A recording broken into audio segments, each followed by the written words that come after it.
Good evening, ladies and gentlemen, and welcome back to New Game Who Dis, Twilight 2000 edition. We are going into so sadly our final episode of this little run of Twilight 2000. It's been wonderful. I can't wait to dive into it. If you haven't already seen the first two, stop. Actually, you don't really have to stop. You could just jump in the middle and then see the prequel.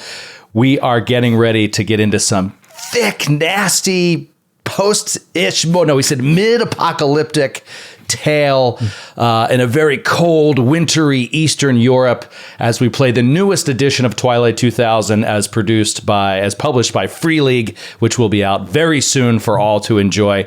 And I couldn't be more excited about it. And as I think of delving into this dark, cold winter tale, I can't help but think of my friend Ross Bryant, who's on the show tonight. Ross, welcome back, buddy. Yes, a dark, cold, wintry soul, if ever there was one. A real ice king. No, I can't help but think of you because you decided to live in LA. You live in LA. Is that because of your hatred for the seasons and particularly winter? No, I will say no. It is just a benefit of being here that you live in a seasonless place where the only seasons are on fire and not on fire, and which is its own kind of weird. But I moved here from one of the coldest places in America, Chicago, Illinois, and man, in a way I realized that one of the main things to talk smack about Chicago is how cold it is. But honestly, I weirdly kind of enjoyed it. It's like a rite of passage that the whole city goes through. We all struggle through those icy months, those polar vortices together, only to emerge in the springtime, ready to take on the world. It really fuses a people together. Yeah, it's like the weather is putting the whole city through some sort of elemental hazing ritual. And we there I am. Yeah. There it is. Man. Well, since there's nothing more interesting to open a show with than discussing the weather, I want to kick it to my friend Kate Stamus and get her thoughts on the wintry season. Kate, you're from upstate New York, so it's cold, right? Yeah, it's cold. Maybe, we're not right next to the lake, but we do get that lake effect snow. So... Did you have to do a lot of digging snow when you were a kid? Were you like, this sucks, buy a snowblower, Mom? I have a younger brother, so gender played a role in that, and I didn't have to. I was so jealous of my sister growing up. It's like, God, didn't have to do anything. Didn't have to mow the lawn, any of that. I had to clean the bathroom, though. That kind of sucked. Oh, there you go. That is pretty gross. And rounding out tonight, we've got the Glass Cannon regulars, two guys that, when they bring it and get into the improv, it's my favorite thing in the world, ladies and gentlemen, Grant Berger and Skid Marr. Skid, has the game so far lived up to your childhood standards of the original as you remember it? Yeah, it's honestly, I honestly got to play it so little. As a kid, I loved reading the source books and the rules and everything, but never actually got to play it. But this is it's way bleaker than I remembered. It was like there was a whole different sort of attitude towards this kind of thing in the 80s that was a little more kind of like action movie Rambo kind of stuff. Rock and roll, yeah. This is very, very different, and I I prefer it. It's like I prefer a more realistic approach, for sure. There was always a game I bring up a lot, which was Price of Freedom, which takes place in a similar kind of scenario, but you're resistance fighters in invaded America invaded by the Soviets. And there's that has a very specific tone that's more like the original Red Dawn. Yeah. But this is, I love it. I love how the desperation of it. It's great. I love it. Yeah, that's certainly baked into the mechanics. Add character creation with how little you have when you start the game. And I do like that. And maybe that is one of the main things that drives it in that bleak direction. But I have to take some responsibility for it too, because I put that tone into my game. I love that kind of thing. And it's, you know what it is? It's as an adult. If I was playing this as a kid, it would be straight up Rambo. It would be everybody be wearing bandanas, sneaking through the woods, just killing Soviets. Like that's the only thing I'd be interested in. Now, it's so funny, like as I get older, I'm much more interested in like, well, what if you don't meet Soviets? What happens when you just meet people that seem innocent? Like, but are they innocent? Are they not? Do you want to help anybody? Do you only think about yourself? You know what I mean? Like, it's just, rather than being like, do you want to save your fellow soldiers that are captured in a Soviet camp 2 miles from here? And that's a total way you can play this game. And it would be a blast. It's just not the way we played this particular one so far. So I think it's reflected in the artwork, though, too. Just like the artwork in the original game versus the artwork in this game. It's just like there's a more bleak quality just to the artwork now than it was. It was like kind of like oversaturated, like very 80s, like in the original game. But yeah, it is. That's the thing. It's just like the human drama becomes much more interesting as you get older. And I prefer to play that way too.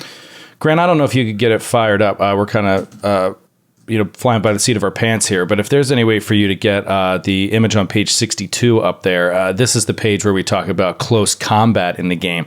The image on that page is something that, like, yeah, there's some bleak artwork and there are some faces that really capture the emotional, the sadness, of the situation in the world. But then there are ones like page 62 where you have a woman with a bandana with what looks like an M16 with a dagger tied to the end of it in the form of a bayonet, just going after something. And it's like, that to me also captures that action movie feel that you can have. And so, yeah, I think that they're definitely giving you both ways to play. Grant, my understanding of your gaming experience in this realm is mostly video games. I mean, you love military shooters, and you went in the military direction with your character, though it was random rolls, right? Like totally random rolls made you the sniper that you are today. As you delve into this, are you more interested in just like getting into combat and testing out those mechanics, or do you like exploring the emotional side of this kind of mid-apocalyptic situation? I'm going to have a ton of fun exploring that emotional side, but the gamer in me that wants to kind of sink mechanics into the world wants a combat to happen because I'm not particularly skilled in the other things. That's a good reason too. It's like, this is what I'm built for. I'm built for war. Right. Yeah. So, when we approached that amazing ending to last week's episode, I was like, I don't know if this is the character I would have brought if I could have chosen him. But Waz is ready for anything, man. Let's roll out. I'm here to. I have Christoph and Denise back for sure. I don't know about this reporter person, but we'll see. Well, with that, why don't we get into it then? You know what I mean? Let's just jump right in. I think you opened the door nicely there. I think we all want to jump in, and I know that in an effort to make this episode any sort of reasonable length, we got to start playing right now because there's a lot to be done. And by way of a brief recap, 3 soldiers, yes, really, soldiers, when you think about it, an American named Sergeant Christopher Wozniak, Woz for short, a French major, is it? Effectively a major. Yeah, I think it's like Sergeant Major, the equivalent. Yeah, Sergeant Major equivalent was drafted in and like started fighting very early. He's a very young French military combatant named Denis Lazare, played by Skid, and then Ross Bryant was playing an educated computer science major Polish civilian who also decided to, because as the war was brewing, step into to fight, and he went to OCS essentially and becomes an officer. So he's actually a first lieutenant, I believe, if I'm not mistaken. And when the war breaks out, these 3 soldiers huddled together, surviving for we don't know how long. We just know that it's been several months since the last nukes fell. It is winter in eastern Poland, and they are trying to find a way to ford a river that is blocking their path to the west. As they wait in this ruined city of Kalisz for some way to cross the frozen river, fate smiles upon them, and up pulls Savannah, an American reporter who was covering war activities in Eastern Europe, who has access to a Humvee, a military Humvee. That's really convenient.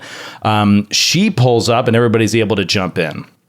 What the soldiers, of course, don't know, because they're stupid, is that Savannah is a CIA assassin who is merely using this reporter cover to keep her true identity and her true missions secret.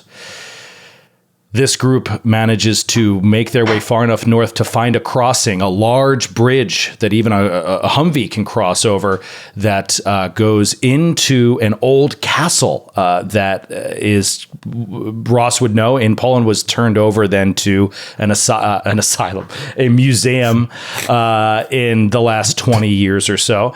And that is what it's been functioning as. Well, now it seems somebody has holed up in this castle and is holding it down, and it seems to be, the guards outside at least, are Polish police officers. That's the sense that you guys got, and you made a deal with the kind of lead officer that came out to confront you on the other side of the bridge and said, let us across and we will trade information. We have information about a possible attack on the castle. He says, okay, well, come across. You're going to need to talk to somebody. And he lets you across. This castle gate goes up. You drive into the walls of what looks like a courtyard beyond this castle, and the gates close, and that's where we faded out. And it's Christmas Day. Forgot that little detail. That's something totally improv by the players. Everything just kind of came up as it went, and Skid said, I think I'd like it to be Christmas. And so it's Christmas Day, which obviously holds so much meaning. You know what else happens at Christmas? I forgot this a minute ago. We give gifts away, and why don't we give some copies of this fantastic game away before we dive back into the story and pick up at the start of episode 3.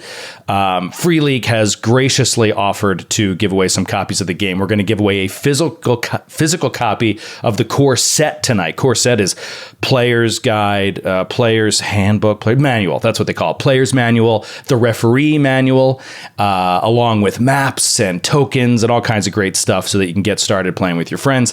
We're going to give a physical copy of one of those away tonight, as well as 3 PDF copies of the whole core set. That's what I'm working off of now, because the physicals are not available yet. They're not even out to the Kickstarter backers yet. That should be at the end of this month.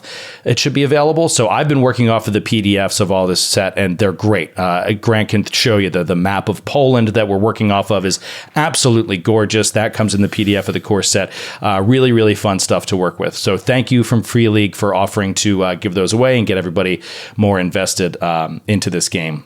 And in addition to that, oh my God, I just keep forgetting things I'm supposed to talk about.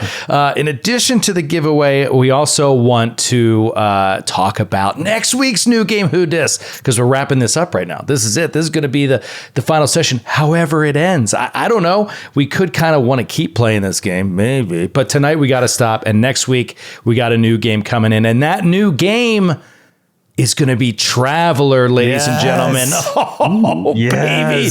Traveler, run by the one and only Matthew Cabracaza and featuring Alicia Marie, Sydney, and Skid and Grant. What a fantastic cast. I'll give you a little inside info. Matthew has been practicing his character creation with me and a couple other of us as well. Traveler character creation is phenomenal. In fact, it takes what we did in this game in the life path system and expands upon it in an incredibly interesting way. So definitely check out Traveler next week. Can't wait for you guys to see that. Yes. All right. Let's do a quick, it's sort of a quick cut, right? A quick jump where we get the sense of a small passage of time, not too much, but a small passage of time. As that gate closed and you guys disappeared within or beyond the castle gate, we will pick up from there with a scene of the car, the Humvee, parked inside the courtyard just beyond the gate. And it is like a really, really big square. Courtyard's not really the right word. It is like a square. And it's all paved, but obviously a little bit broken and torn up from the recent year of activity. And this road stretches from that gate through the center of this castle square and then to the other end where there's another castle gate, and that gate is down, and through that end the road opens up and heads west into Western Poland toward Germany. We hope is one of your goals. Skid has put Christmas lights around his video and it looks amazing. This is going to be a tough Christmas. Worst Christmas ever. Worst Christmas ever. Nuclear Christmas. And this square is rather large. I'm pretty bad at meters, so just tell me if I'm crazy, but I feel like it's a square, literally, and I feel like it's about 100 meters by 100 meters. So it's a pretty decent size.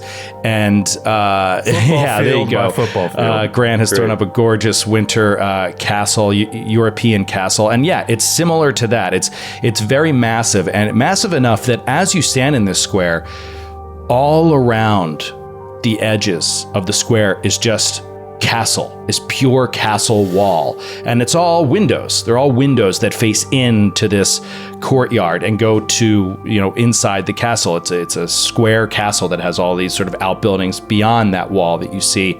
And as you look up and look around and start taking it in, you immediately start to get the sense that this is not, a small crew that you're looking at here. This is some sort of safe house for what seems to be a growing number of people. Even as you stand there, the gate behind you that just locked, and then looking forward to the gate to the west that you would eventually like to pass through, you see over near that gate multiple soldiers, maybe a half a dozen soldiers, and they're all doing something. They're active, but they're kind of far away. It appears like they might be training or something like that. They're doing things in a off the square in a field, kind of in that distance. As your eyes scan up around the walls, you see silhouettes of people that are looking through windows down at you, and you can see kind of multiples. In fact, in a few windows in the distance, there's one larger sort of bay window that looks out, and you look up at it, and as your eyes focus in, you see what has to be children, many children, that are looking out from this one window and down, and there seems to be a sort of adult figure behind them. You're waiting for someone.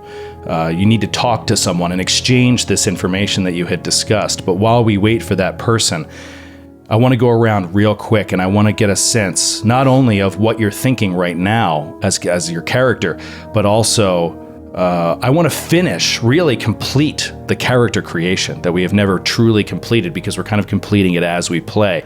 And that's the final part where you have to determine your big dream and your moral code. And I've given you all a couple weeks here to come up with what those are. They're usually one-sentence ideas that sort of define you. You get experience if you move towards your big dream in a positive direction, and your moral code can give you bonus on die rolls if you're acting directly in line with your moral code. If you act directly against your moral code, you can get stress damage. So that's the way the mechanics of this one-sentence thing work. But the sentence is not determined by, there's not a list of them in the core rulebook. It is up to you as you build your character. So I wanted to give you guys a sense of the setting and give you some time to think about it before you made choices. So let's start with Sergeant Chris Wozniak, the American soldier trained as a sniper who's rather young. Was he 24, I believe? 25? 24. 24. What's he thinking as he looks around this courtyard or this castle square? And what is his big dream and moral code? He knows that in this war, things are not always what they appear to be. So he's looking for anything out of the ordinary. In fact, he's looking for any evidence of his former lieutenant's presence. He's very loyal to this lieutenant. A lieutenant leads like 2 to 4 squads. They're higher rank than the sergeant he is. Woz might be in charge of like 4 people out in the field. His lieutenant might be in charge of like 40. He got abducted at a certain point, and he's thinking maybe there might be a prison in a place like this. So he's hoping that there's POWs. And you were asking for my, in particular, your moral code and your big dream. So I think his big dream right now, I think he has an overarching big dream of happiness and all sorts of other things that are involved with his humanity. But right now, he wants to achieve justice by either freeing his lieutenant or killing whoever killed him if he's not alive. So that could be a Soviet general, that could be whoever in this world. The moral code is to seek justice no matter the danger, which just fit in well with the SWAT officer going in, putting their life on the line all the time. That's how we do it in Michigan. And we're exporting this democracy all the way to Poland. I like it. Seek justice no matter the danger. That's great. Yeah, keep thinking about that as we get into the action here today. All right, let's go to Savannah, the mysterious reporter / CIA assassin. What is she thinking as she stands next to this Humvee in the bitter cold, looking around at this place they've sort of been surrounded in? She just like really fucking hates this. She is not cut out for war. She was that at one point. What was she? Private first class. She did combat support. Didn't really work out. She wasn't that good at it. So then she got picked up by the CIA and became an assassin. So she's used to those kind of missions, that kind of stress, I guess. But being in this... Yeah, deception, working on her own. Yeah, working taking out one target, maybe. But like I think like she was... I think she probably really excelled at like the actual combat aspects of the work and being in the military. But maybe she like didn't respond to authority very well. Yeah, like maybe the group setting of it wasn't her thing. Yeah, right. With not having much empathy and all. She's a lone wolf. Yeah. So she doesn't like being here, even though it's kind of safe right now. Her big dream, her big goal is to get out of here, get a place, get some cars, put the guns away. That's like what she wants to do. She's kind of all set with like after this nuclear whatever that happened, apocalypse, she's like, I think I'm all set. I just want to go back to working on cars. Sounds like a great life. Everyone leave me alone. And her moral code is there is no right or wrong, only consequences. And I feel like that could be interpreted where like there might be an obvious way to smartly handle a situation, but if you let your emotions get the better of you and you like be nice and help someone, maybe that'll stress her out. Gotcha. You know? Yeah. Gotcha. That makes sense. Okay. How about the Polish first lieutenant, Krzysztof Jurski, who finds himself really maybe the primary translator here, speaking with this group of Polish, I guess, police officers, and has worked his way into this building. You're so close. I see it through the gate is the road west, and but I think Krzysztof's eye has been caught by those kids up in the window, kids who look a lot like he did when he was living in as a youth, and he's imagining them experiencing Christmas in a place like this, because Krzysztof is a bit of a softie, and I think with the tech background, with the his empathetic and gregarious nature, like I think Krzysztof is a bit of like a 80s 90s tech utopian. Like in a world where no war had happened, he'd be trying to like start a Burning Man. He'd be like building geodesic domes out in the forest and like throwing all night raves and it's like you'll have to try this ayahuasca but like the world intervened, and he went into the military. He got scouted and was feeding information, as we said, was kind of was working with a CIA handler who we maybe never even met, passing info, and now he's found himself here. So I think a moral code would be it. I was thinking of it, and this phrase popped into my head. In rave culture of the 90s, there was the plur, peace, love, unity, and respect. Then at the base of Krzysztof Jurski is the plur outlook, that if you can solve a problem with peace, love, unity, respect, understanding, then he can. But he's been in this war long enough to know that that's not always the case. When that fails, then hot lead has to come into play. And his dream is what I just described, like to go to America and to get 2 turntables and a microphone, and like it's like when he imagines it, it's just like a fog machine and like laser lights and Alice DJ playing at like 1,000 decibels. I love it. That's amazing. So would you say his moral code is plur? That's what his moral code is. Yep. Peace, love, unity, and respect. Okay, great. And then finally rounding it out, we see a young French soldier who really has helped out and offered support to his buddy, Christophe, on Christmas morning, helping him out, and both of them trying, and I forgot this part, trying to stave off the effects of hypothermia, which has started to settle in. They both got frostbite. Yeah, still. they both have pretty severe frostbite now. And so what is Denny thinking as he's looking around? There's a couple things at play here. One is that Denis hates cops. Like, he grew up as like a half Maghrebi, half like Algerian in Marseille. He does not, in working class like Marseille, he does not have great experiences with the police. So that the fact that this place is manned by cops is putting him on edge. Like his eyes are like, he's got eyes at the back of his head right now.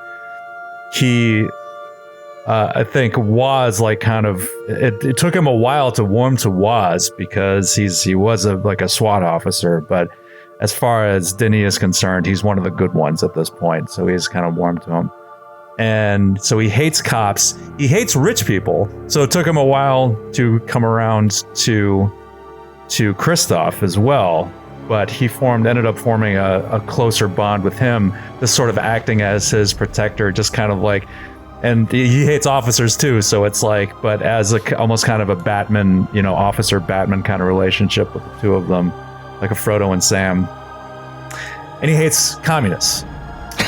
Even though, like, as a working class guy, under ordinary circumstances in today's world, he would probably definitely lean like very socialist. But in this world where the Soviet bloc never collapsed, like the Soviets represented an ongoing danger to even the modest standard of life that he had and his family had been able to carve out for themselves.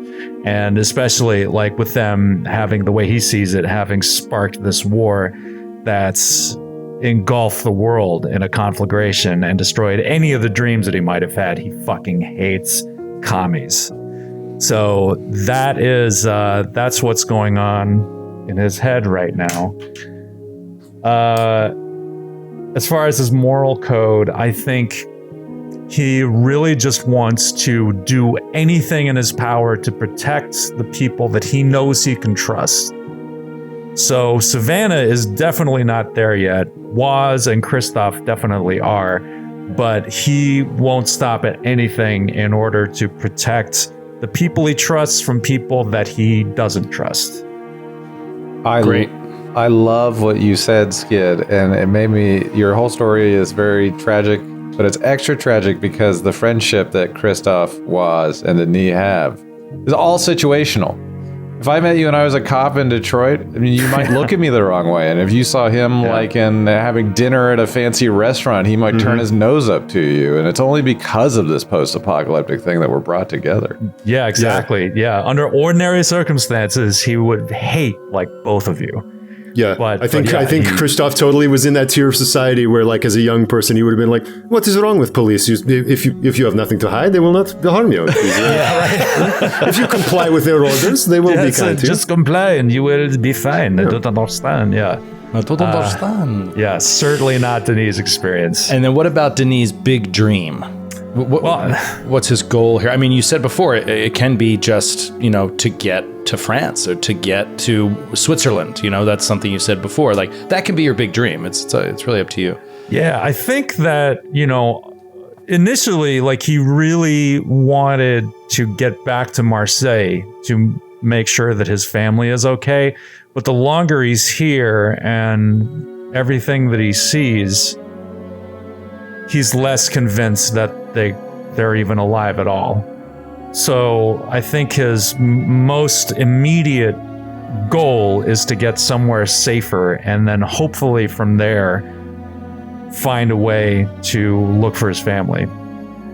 But that could change based on what he learns. Yeah, and they're pretty clear in the rule book. They're like, you can change your big dream at the end of any session. Like you can change it. It's really a constantly evolving thing. And so just to make things a little bit more general and clear, Savannah, big dream is in the United States. You want to get out of here and hang up the guns and get some cars and just be back home. Same thing with not with Waz, because he wants to get retribution for what happened to his lieutenant, at least find his lieutenant. But you too, Ross, basically, right? Like your big dream is to be in America and like that's right. be a DJ in America. Yeah, so like that's also going to America. I think Christoph has confidence that his folks made it out, or at least that's what he's rationalizing and telling himself every night. So for three of you, everybody except Grant, your big dream is, getting out of that gate. And for Grant, it could be getting out of that gate if his lieutenant isn't in this castle. So at that moment, an iron-banded door on the side of one of these walls, a nice polished olive iron-banded door opens up, and down a set of concrete steps walks another older gentleman. Now, in front of the gentleman that came out and spoke to you at the car.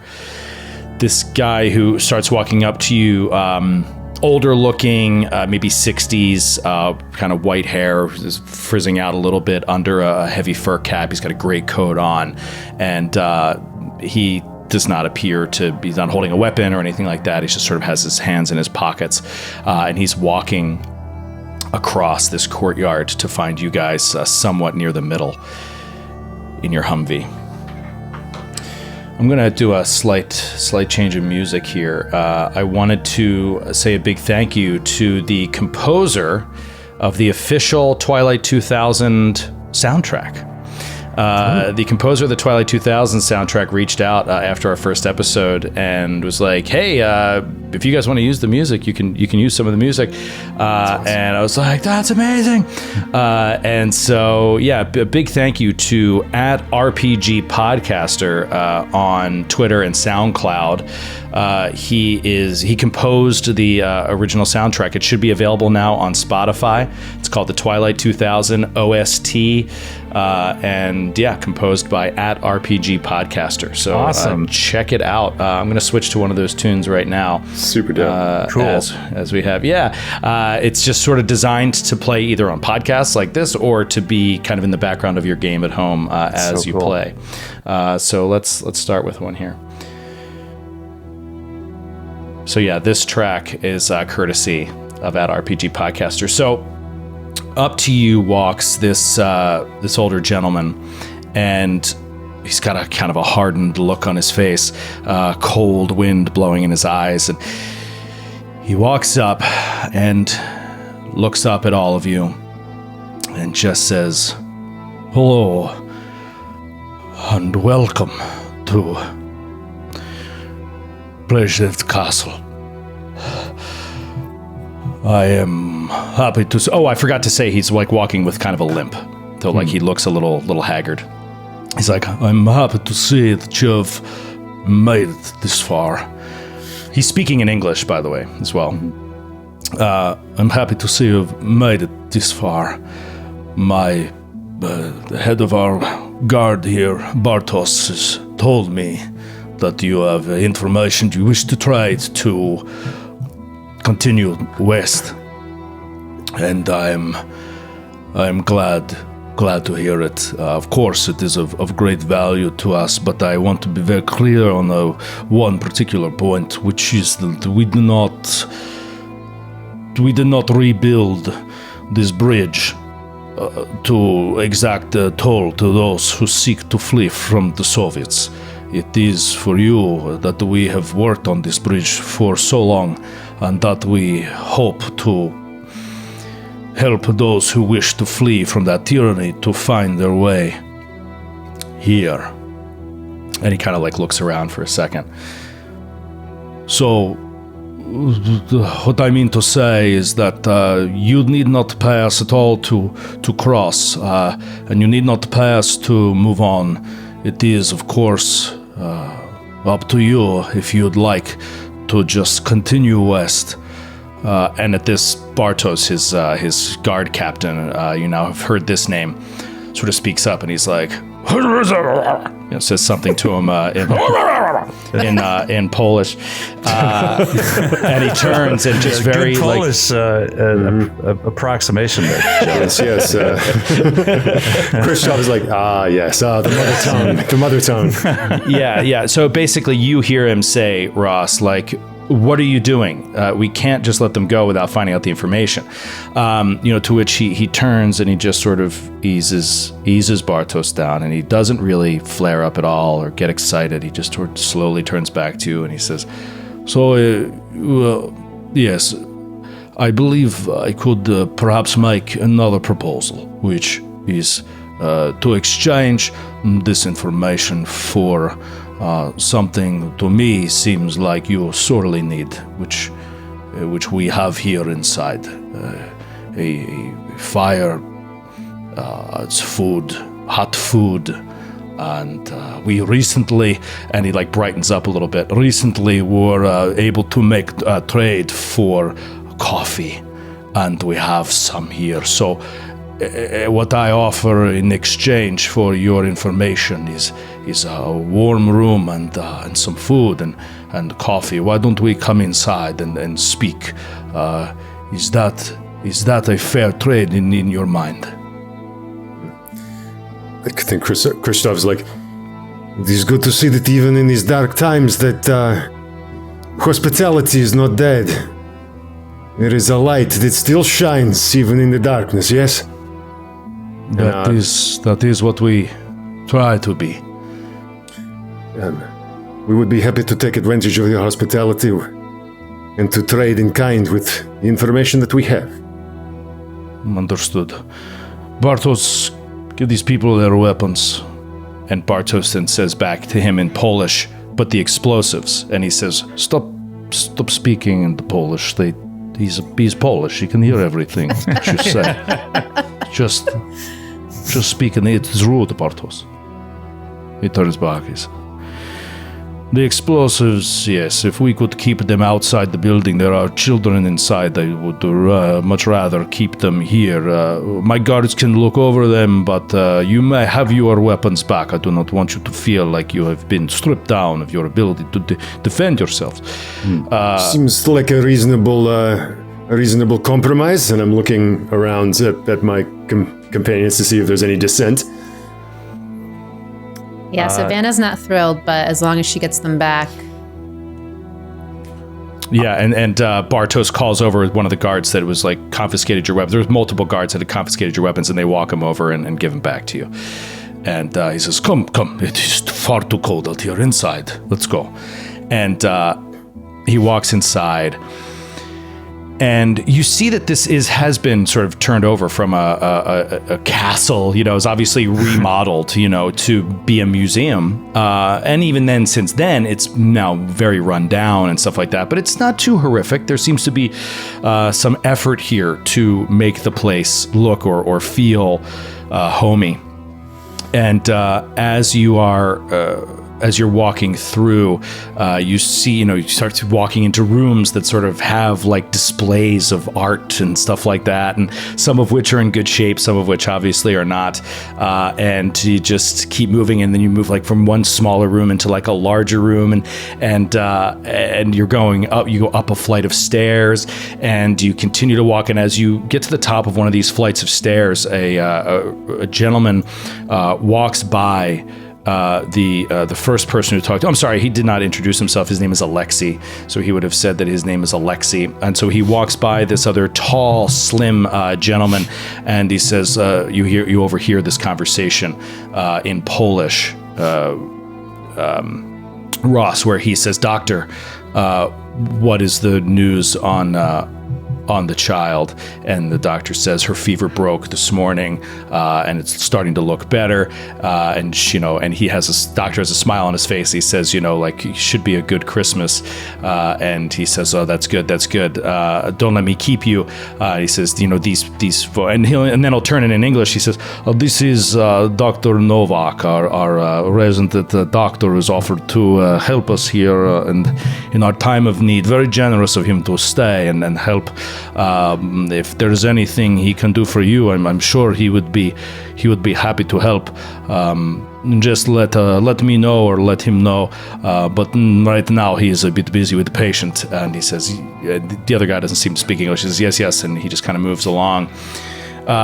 You then go through this other hallway that opens into a really big room, sort of like maybe it was sort of like an audience sort of chamber, slash, it could have been, the main floor of a museum or something like that, like where they took tickets and kind of, that kind of thing, like a really big open room. You could picture stanchions over this way and over that way and everything. And it all goes off to all these different sides. And as you do, you see down one hallway far away that empties into this room, a gaggle of these children have sort of gathered.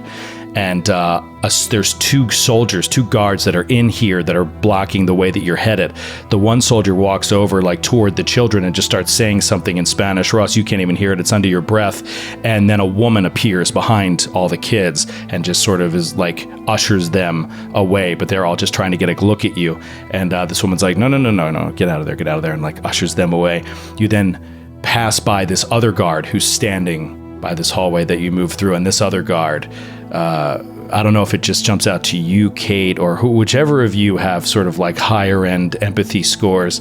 There's just something about this guard that cuts right through you. His look, it is cold and sinister and nasty, and just something about it feels like he just does not like you, does not trust you. Maybe you don't know what it is. Maybe Waz, his hackles go up a little bit. It's like, what the hell is with this dude? But he's looking at you like you're the enemy. But you just keep walking, and you pass one more room of interest, which seems to be a room where they're throwing a whole bunch of equipment or resources or gear or stuff, right? Like, it's a big room and it's filled with stuff everywhere, almost like a junkyard. And as you peer in, as you're walking by, you're so starved for resources, you're like, what's in there?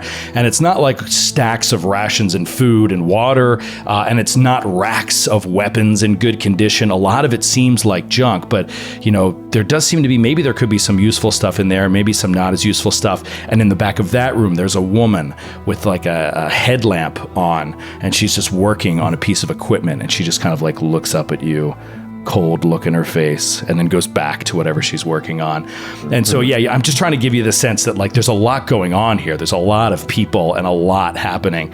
And so finally you walk up one more flight to the third floor, and you get into this large room that seems to be like a strategy meeting room of some kind. It is has a long table. Maybe it was a dining room at one point, but it's got a long table, and there's papers and maps, reports, all kinds of stuff littered all over the table.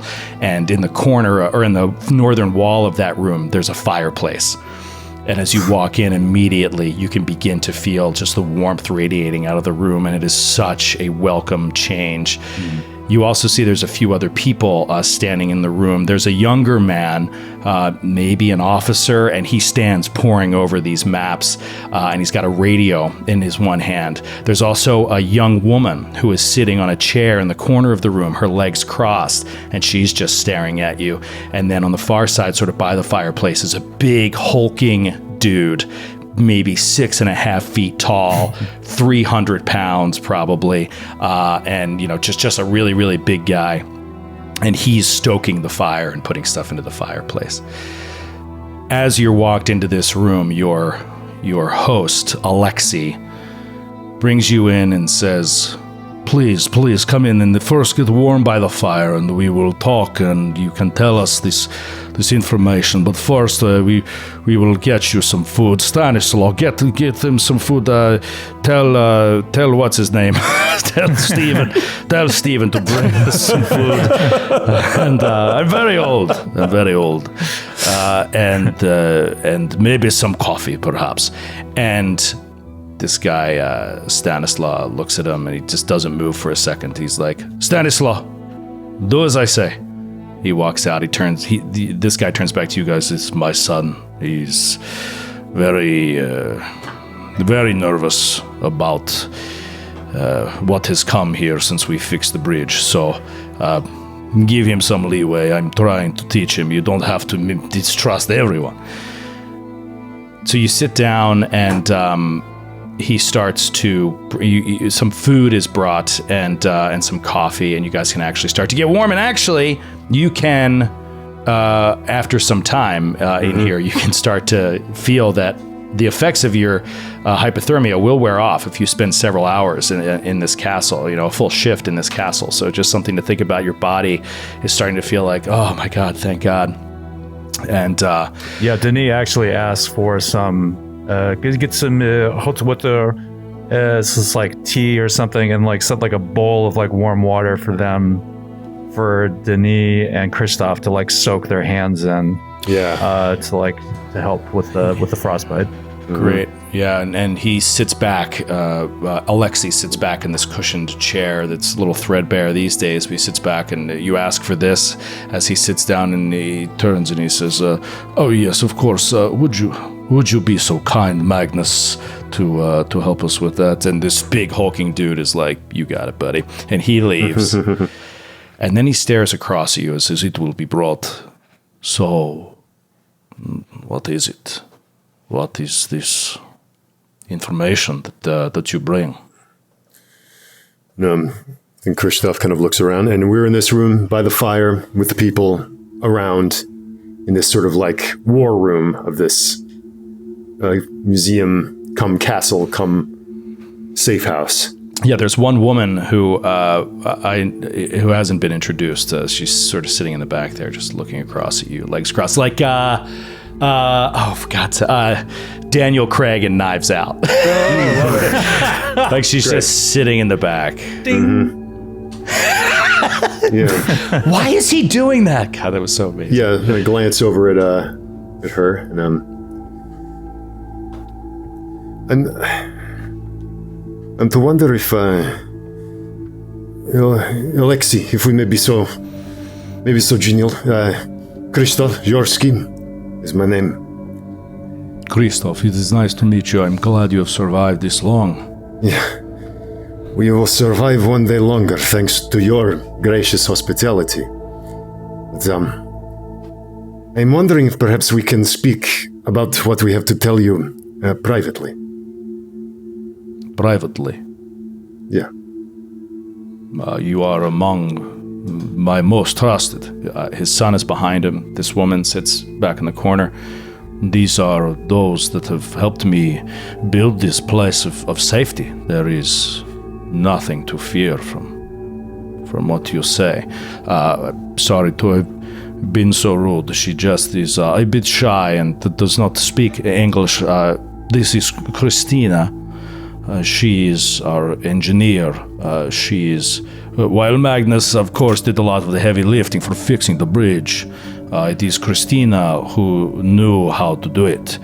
She helps us maintain the castle so that it does not fall down upon our heads after all of these bombings that have hit the recent area. So I would be lost without her. I kind of turn to her and I'm like, "Engineer?" And she looks at you and says, "Yes." And I'm asking like, which university did you attend? University of Schisselbach. Proud engineering program. I don't mean to be, the great improv thing of like, hey, can you read this for me? Small school. Yeah. East Warsaw. No, I've heard of it. You have? Yeah. Oh. And You've done a good thing if you're repairing. Too much, I believe, nowadays is to destroy. Now, your world needs builders now. Well, if you trust the people in this room, then I suppose we can tell you what we know. You clearly have a little community here. You rebuild not only the building, but life itself. Men, women, children. And you accept with great hospitality those that come to your door. And that is why it gives me nothing but sorrow to tell you that there is something else coming to your door. And quickly. We have heard the radio chatter. From the radio that we have in our possession. Soviets are on the move. And they are gathering for an assault, we believe, on this particular location.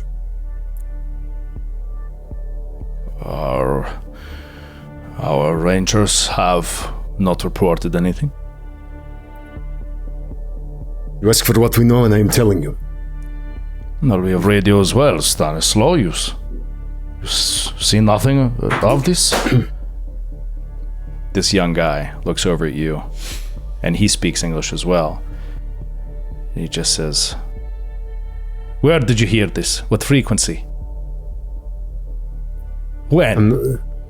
And he's very, looking at you very suspiciously. Mm-hmm. And I said, so you are on the radio as well? Yes, I do the radio communication for all of our guards and all of our rangers, and they go out. And they have seen nothing. Of course. And I'll go ahead and say the radio frequency that I heard it on. Well, perhaps we missed it. It would be best, Father, to be prepared no matter what. So I will at least tell the men to be on high alert. This is not something that would happen on Christmas, though. Did they say it was happening today? And this is Ross not remembering specifics of the message. Was it specific as to when this assault was planned? Nope. It's very vague. There was no typical time. You don't even know that it's this place, to be honest. Right. It seems... Wasn't some of the information that there was like a mole within the walls? Which I am keeping close to my... It's like only these people... It seems like... and the math that's going on in Christoph's head is like... Alexei's letting people in, so it seems unlikely that it's him. An engineer who built the place would seem unlikely to... and to allow people in. But the son, especially now that he's heard... is like a filter through which radio communication goes, is leaping to the top of his suspect list.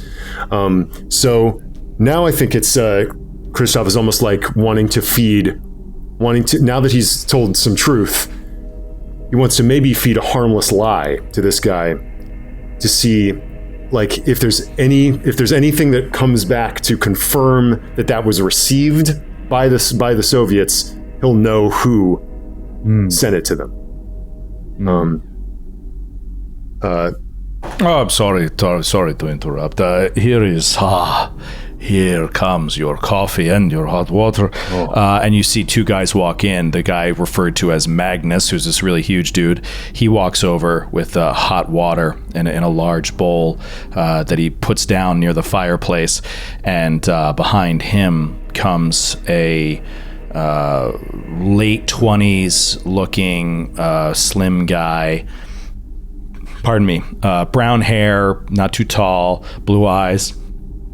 He comes walking over with a plate full of coffee. And he's just like, I heard you were Americans. And he speaks with a full American accent. Oh, shit. And he brings over this tray, and he's just like, how did you find this place? How long have you been working your way here? And he starts handing you cups of coffee. And just real quickly, this guy says, this is Steven. Steven has been with us for a little while now. We managed to find him on one of our scouting missions a couple of months ago, but he's does not wish to head east or he does not wish to head west alone. And so for now, he's staying with us, but he is a very, very skilled cook. and he's been helping us out with that. And so he hands it out to all of you guys, and then stands there waiting for your answer about how you got there. Savannah hates this. She's like, I picked up So three far, people she already. hates everything. Oh my God, this sucks. This is the worst Christmas ever. I picked up 3 people on the road on the way here, and now there's another guy coming in being like, I'm a good cook. I'm trying to head west too, maybe. And it's just like another person in this Humvee she had to herself. So she's not really, she's waiting to see if Waz says anything first before saying anything. Steven, huh? What part of America are you from? You know, I'm from, and I got this sent in via Twitter. Oh, yeah. I said Tecumseh. A real Michigander would say Tecumseh. Tecumseh. Okay. I'm from Tecumseh, Michigan. He says I'm from a small town in Illinois. In Illinois. Oh, close by. You know, I don't know if you could tell by my surname, and he points at Wozniak on his fatigues. But my babcia, and he's like really leaning into his bad Polish, my babcia was from Poland, Krakow, and in fact, so I'd like to order some coffee right now. Czarna kawa, proszę, which just means black coffee, please. And he says it in the most awkward way, but he's like really trying to like let the people know that he might be more dangerous than he appears, might know more. They can't just talk in Polish and be safe around him. But he's doing it in like a very quote unquote friendly way. And this guy, is like, oh, that's not bad, man. That's not bad. And then he kind of repeats it back to you in Polish, and you can see he's like picked up some Polish too while he's been there. Hands you a cup of coffee, and is like, what is your plan? Are you heading west? We're trying to get out of here, Stephen. I imagine you want to stay in this safe castle to take advantage of your culinary skills, find a warm place in this harsh winter. Well, yeah, I mean, I have been. There's no way to get out of here on my own, and so far that they haven't really found anything. And that's when Alexei comes back over and says, yes, it is, unfortunately, what Stephen says is true. We have had, and he looks, there's like a sadness in his eyes. Scouts we have sent west, ranging as far as they can in this weather, at least. They have found very little. There is, I fear there is nothing even west. But for now, we have a safe space, and Stephen has been willing to stay for at least some time. But Stephen, if you would be so kind to give us a little more time, I'm sure they could talk to you after we finish speaking. He says, of course. Sorry, I have to get back anyway and start Christmas dinner. And he's just like a brightness about him, and he heads off. So you, Ross, were about to do a small lie, you said. Mm-hmm. But we have also heard that there is American activity to the north. Yes, we've heard the same. There was a broadcast, and you saw this. He says, yes, a broadcast on the radio that said there were an American colonel was trying to bring some forces together for an operation. It was not a small operation either. It was a big one, and we thought about making the push to Poznan, but there is a long way between here and there, and we see nothing in terms of resources, so we think we wait here for the winter and then maybe try to push there. For right now, though, this is a stronghold that we are holding, and we are holding it well. And I also think that there is a possibility that if we let this go, there is no one to defend against the Soviets moving west. And so I think we have a responsibility, Father, and I've said this before, that the Americans can do as they please, but we must defend our own country as well. And he's getting like a little bit fired up. Calm down, son. Calm down. And it's like yes, of course, you should stay where you are in this little utopia you have made. But you may be relieved before too long. We've heard that they may be pushing south and coming this way. I had not heard that. That could be encouraging news, yes. The operation was already underway, but I assumed that they would not make any moves in this weather. Yeah, regardless, I don't know. And it is no utopia. I know it may seem like it to you. You sleep out in the snow for however long you have been out there, and I appreciate that. It is a paradise to me right now.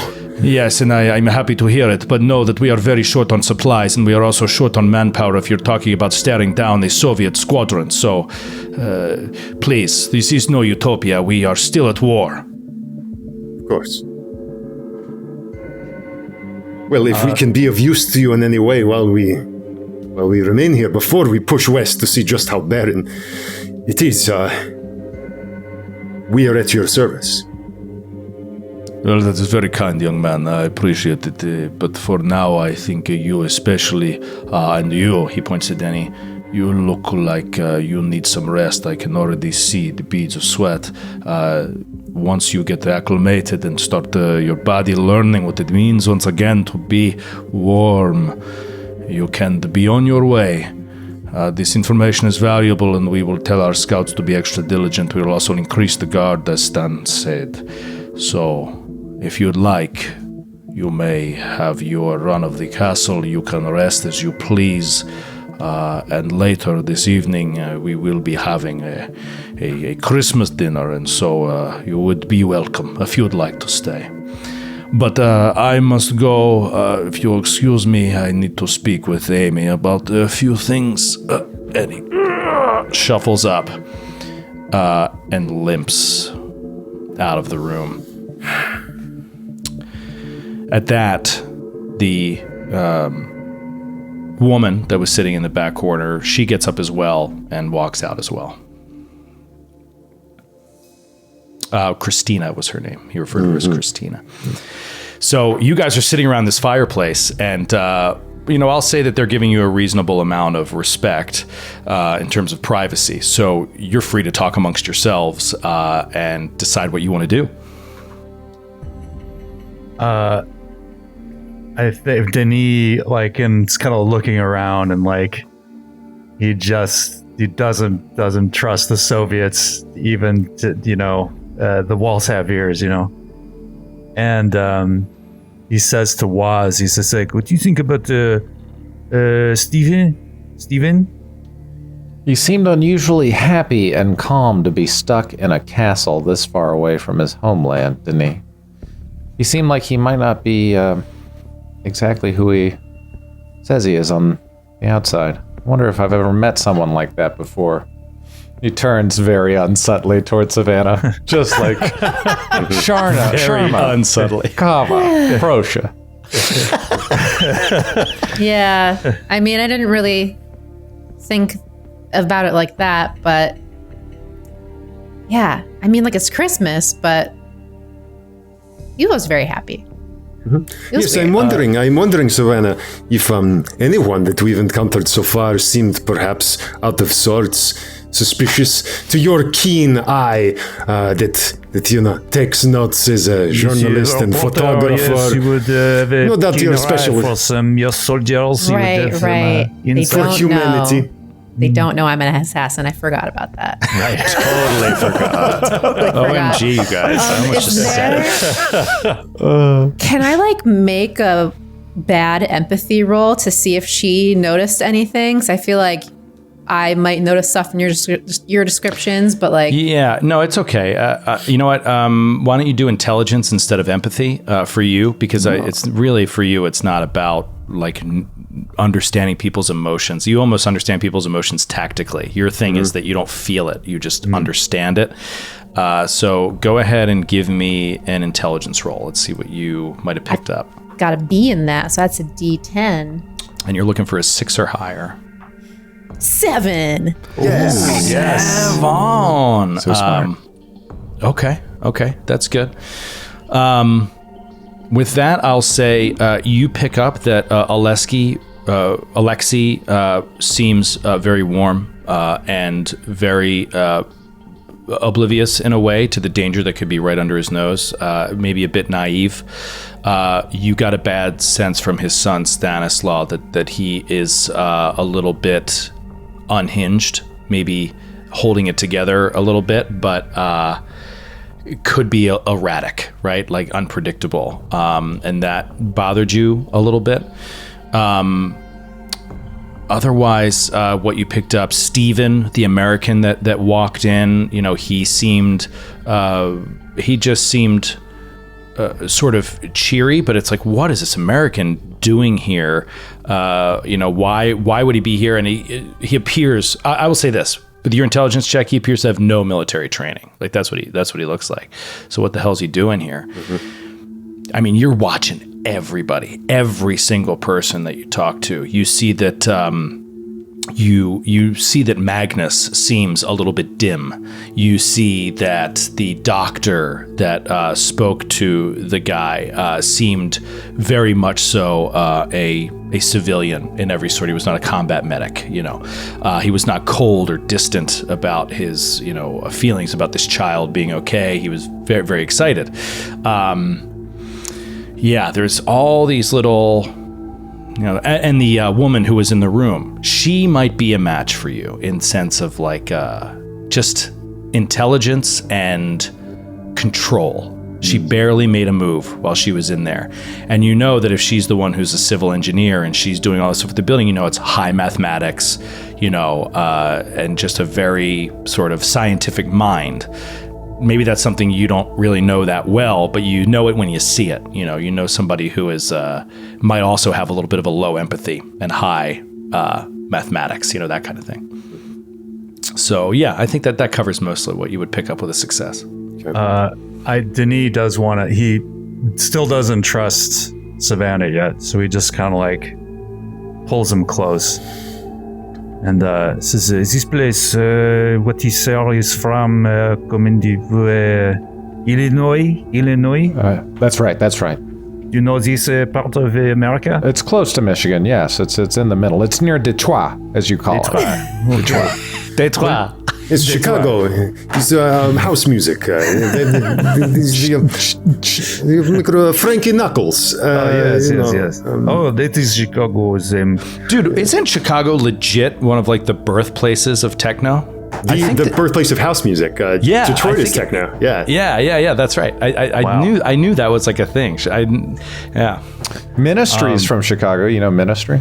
Yeah. Wax tracks and all that. Yeah. Wow. And Christoph is doing that sort of electronic music info dump on you. And also Wextrex is there. Being industrial techno, which is slightly different from a ambient techno or minimal different techno. Tempo, trance. Trance will take you away. Look, wait. So anyway, if someone was saying they were French and they were from part of Marseille, I, for example, would ask them if they knew a question about Olympique Marseille, something about football that they would absolutely know if they were from there, or I'd say try to trip them up to see if they were really from where they say they were from. Is there a sports team like around in Chicago that is similar that you could ask about and like see if he's really, because I don't trust the Soviets. They will do anything to, they are notorious for their deceptions. Perhaps it is a spy. Is there any sports teams you could ask about? I believe in French, they call them the Ours, which I just Googled, is French for bear. The Chicago Ours, the Bears. We can ask about the Bears. Yes, ask him about les Ours. Okay. Well, maybe. But something look wrong to make sure that is, smart.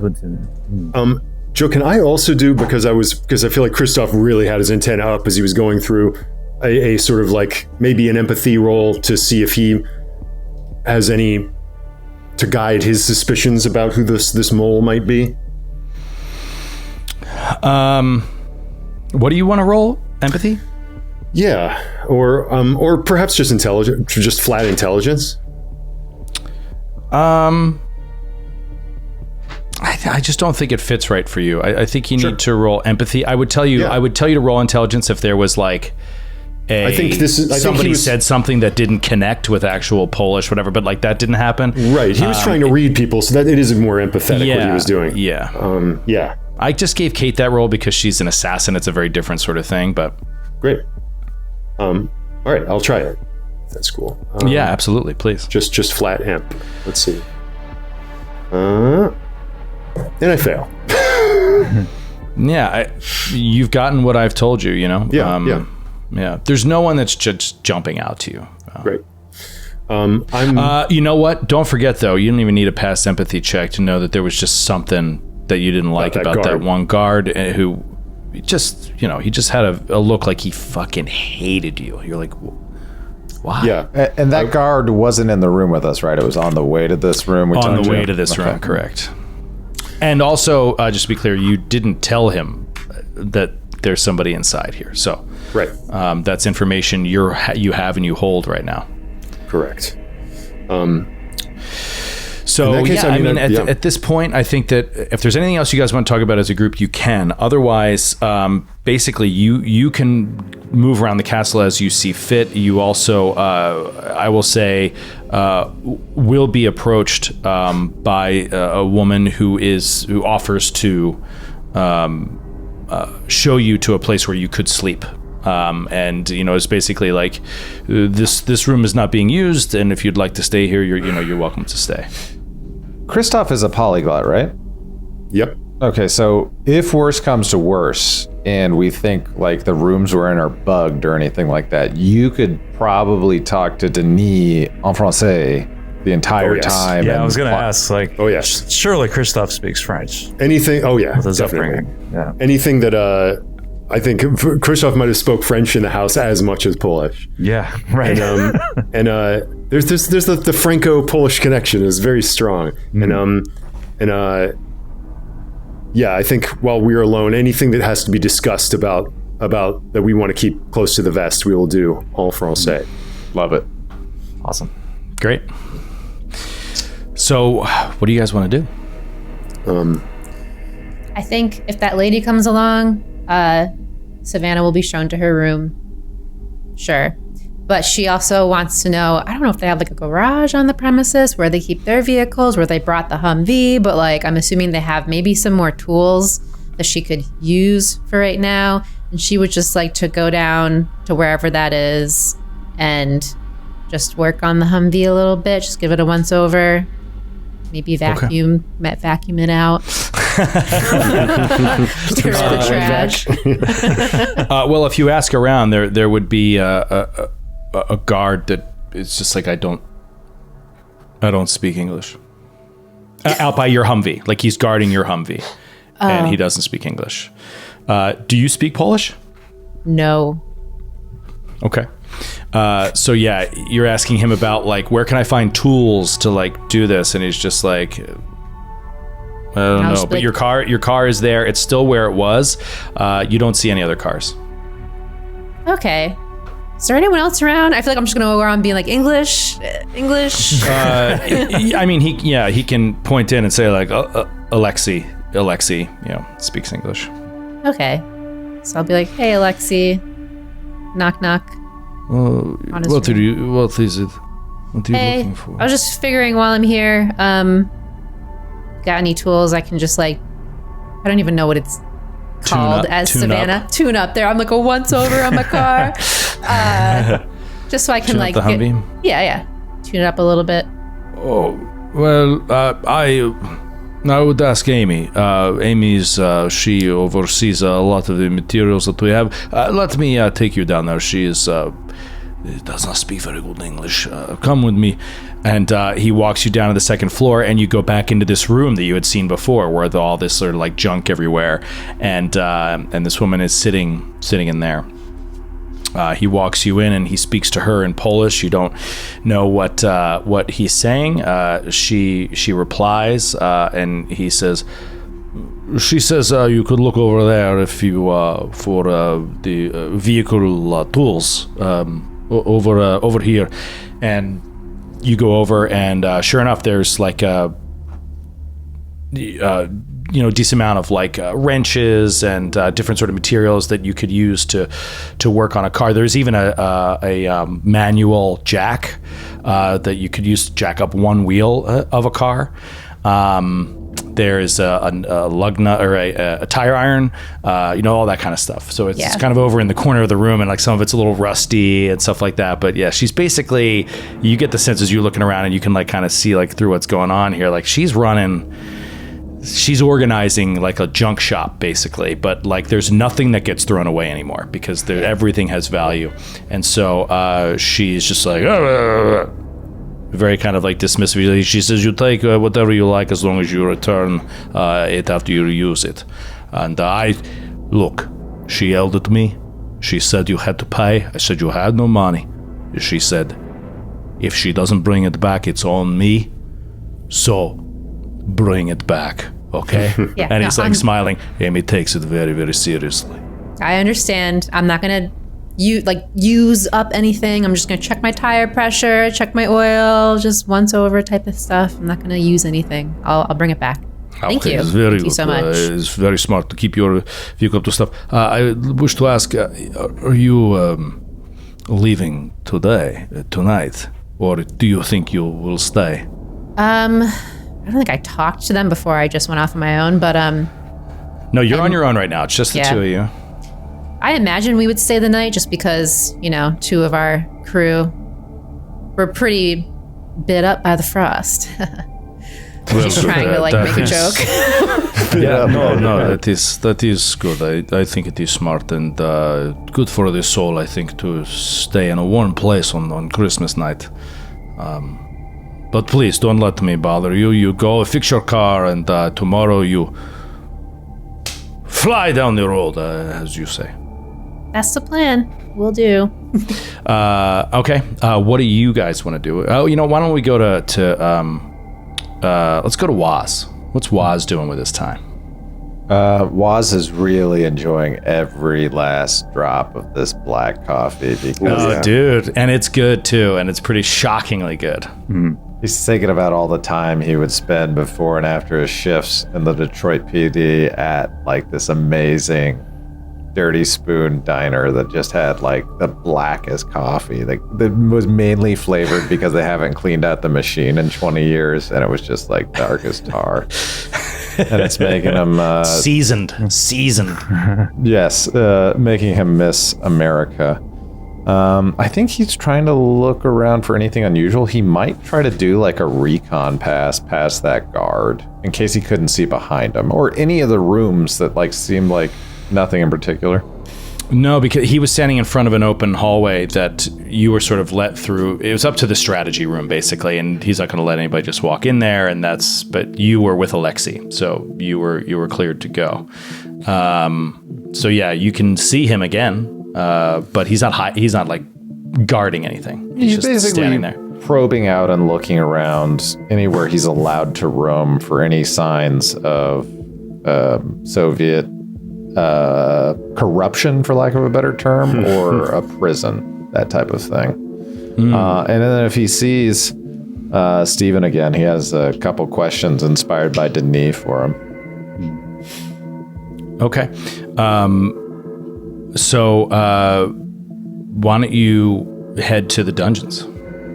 So you start moving down to the the lower levels of the castle, and you start poking around, and you get into a place where like nobody's there, and you see a door, a strange kind of mysterious door, double door, that seems like it should lead down into that sort of area, and it is heavily padlocked.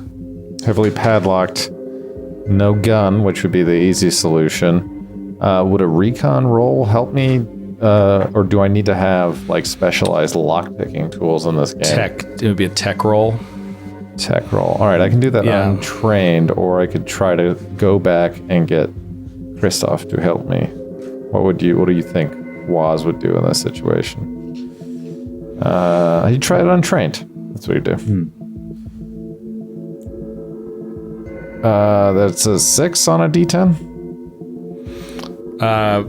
Yeah, you can determine that it's heavily padlocked and that you don't have the skill to Got it.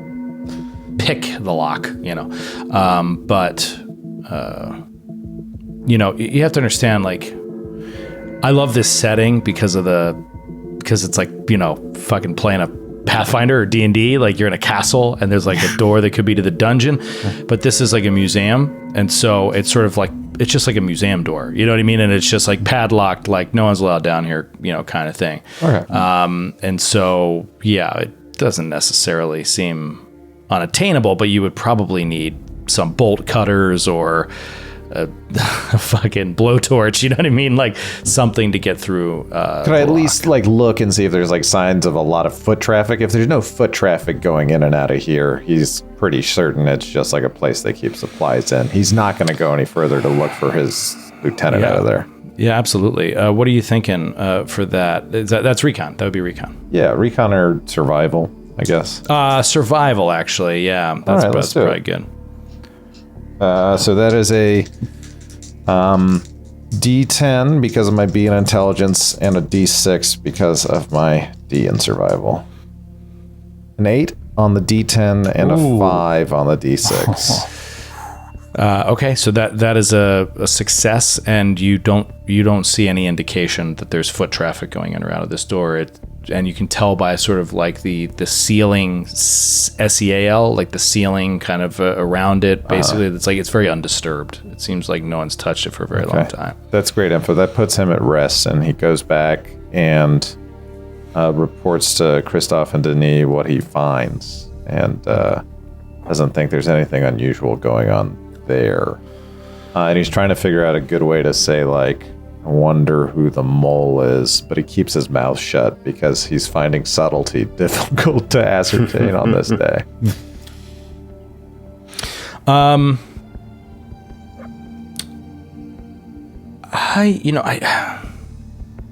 will say that you guys would find it to be absolutely like beyond staggering to discover that there are like active wiretaps in any of these rooms. That's not really the kind of world we're living in right now. Like people can't pull that kind of shit off. It's become a very analog sort of world. Mm-hmm. And while there are radios, which is great, I mean, it would be a feat beyond anything you could imagine to like have a wiretap in here right now. So if you feel like nobody's listening or nearby, which they could be hidden, they could be listening to you, like all that's possible, you're not going to be quiet the way you would in like actual 1990 without the war going on. So you'd think that even if there were taps in this building for some reason, like they've been cut off long ago, like whatever signal was going out or their battery operations or whatever. So I think that so he'll come back and say, gentlemen, the dungeon is clear.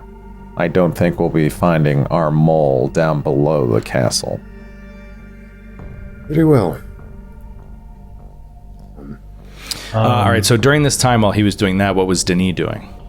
Denis, well, I think first he also takes a moment to enjoy the coffee with Waz. As a Frenchman, he enjoys good coffee too. And I think he's just like, he's up there shocked at like how good it is. He's just surprised. Like, yeah, probably hasn't had decent coffee in maybe a year or more. So I think they're both maybe just sitting there just like smelling it and just like, just kind of laughing about like being able to find something that's good.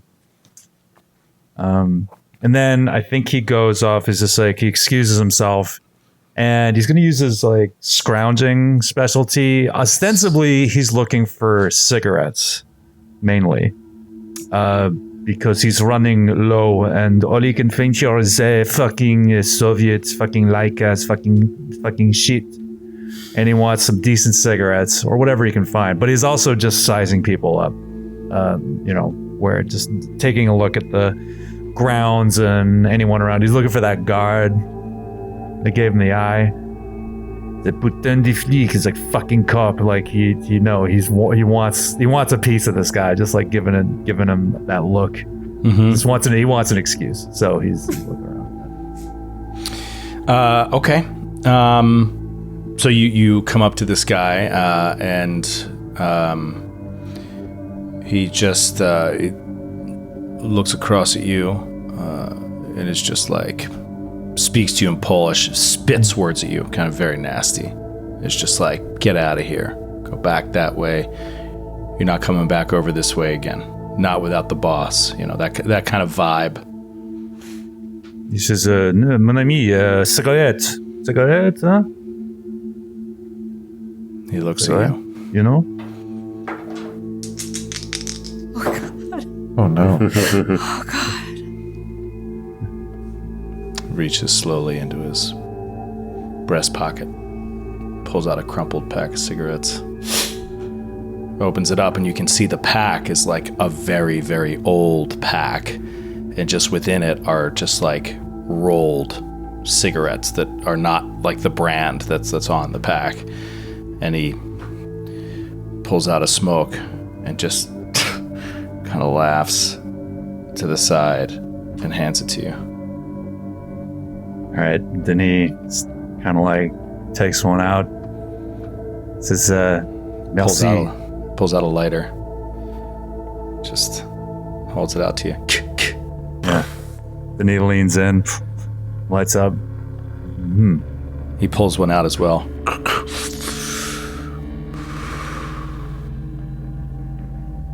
Gives like a weird little smile. He's like, laughs. How is the cigarette? Not bad. A little strong, but not bad. Yeah, he says, not bad. Little strong, but it's good. Good. Good. Good.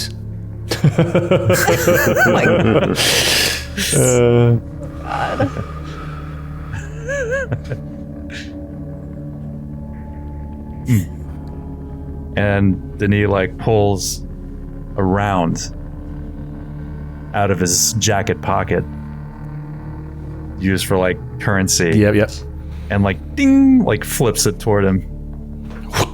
He catches it. Says it, good trade, huh? Good. Good. Puts it in his pocket. Takes a big draw. Says, see you later, mon ami. Sort of walks away. Give me an empathy roll. You softened him up. You softened him By asking him for a cigarette, not giving him one, Yep. bumming one. Always the way to someone's heart. But They love that. Smokers love that. Some amity. I got a 7. Wow, another success. Nice work, guys. It's hard when you don't speak the same language, you know? But there's an interchange there, and for a second you got the vibe that he was like, you know, I can't believe I'm just like giving this cigarette away. And then he had no qualms about taking the bullet for it. Taking a bullet for that cigarette. Take a bullet for that cigarette. He has no qualms taking it, but I'll say this. Your hatred of cops, just that like couple minute exchange that you spent with him and the little back and forth that you had, it was so obvious to you. You just got a gut feeling that there's no way this dude is a cop. Okay. All right. And I think maybe like he's got that sense midway through that conversation. And that's why he just sort of walked away from it. He's just like, he's no good. He's no fleek. So he's just like, all right, yeah. Okay, so he's no cop. That's interesting. Mm-hmm. Do you share that info with? I come back and says that guard with the attitude. He's no cop. He's no police. Can tell. In Detroit, we took impersonating an officer very seriously indeed. I don't like these.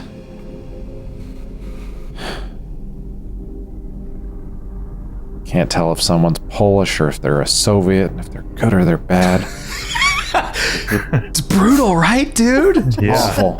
Really brutal. All right, let me kick it to Ross. What about you in this time before the three of you met up again? What did you do? Interesting. Okay, so I was going to talk with that guard, but it seems like we got a bead on him, or maybe it was even like Christoph was walking around like rubbing like just feeling the radiant warmth of that coffee against his fingers. And drinking it and like thinking to himself, maybe I'll give this to the guard and try to solve, like, get as a trade. And like looks down the hall, sees the smoke interaction, and is just like, well, maybe I could have it on myself. And like continues down the hall, like kind of whistling to himself, and he is looking for a piano. A piano, or yeah, there is a piano. Yeah, you find hey man, an 11 on a D12 is a piano in my book. Because I said early on that this guy is a musician. Yeah, that's right. That's right. Yeah, he studied and he learned at a very young age. And I think that maybe this kid piano lessons. This kid was like, I mean, rich family. It was like, chess, fencing, piano, French class. Chopin day and night. Exactly. And he's like, and he sits down and it's just like totally out of like it's like the fingers are finally warm and a little bit more dexterous, and a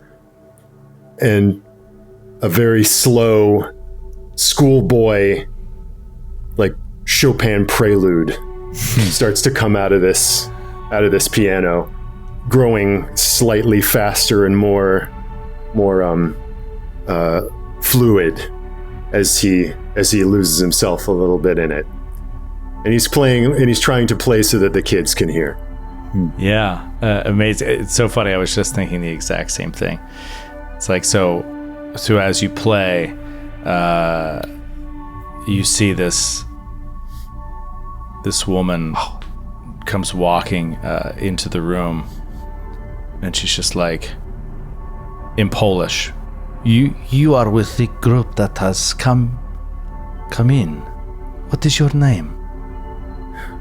I'm Christoph, and yours? I am Irma. Irma. Irma. I did not know we have a piano player come in. And she has this like very soft sort of vibe about her. Hardly. You think you forget the lesson, but your fingers remember, huh? Yes, could I ask you for something? Of course, you have been so kind as to let us spend the night. Yes, soon it will be dinner, and then the children will want to sing. Could we maybe bring them here, and could you play Christmas songs? And he stands up, and with every, like, for a second, the like, I hate you, Dad, raver slips away, and the like, here's the difference between a salad fork, a lobster fork kid comes out. He's like, it would be my pleasure. And of course, Irma, I will play for you to the best of my humble ability. That is so kind. Thank you so much. I will tell the children, and we will sing at dinner. Yes, we will sing at dinner. And she sort of scuttles away. And then it just, he's like trying to remember, like, yes, silent the night. I can do this. You can do this.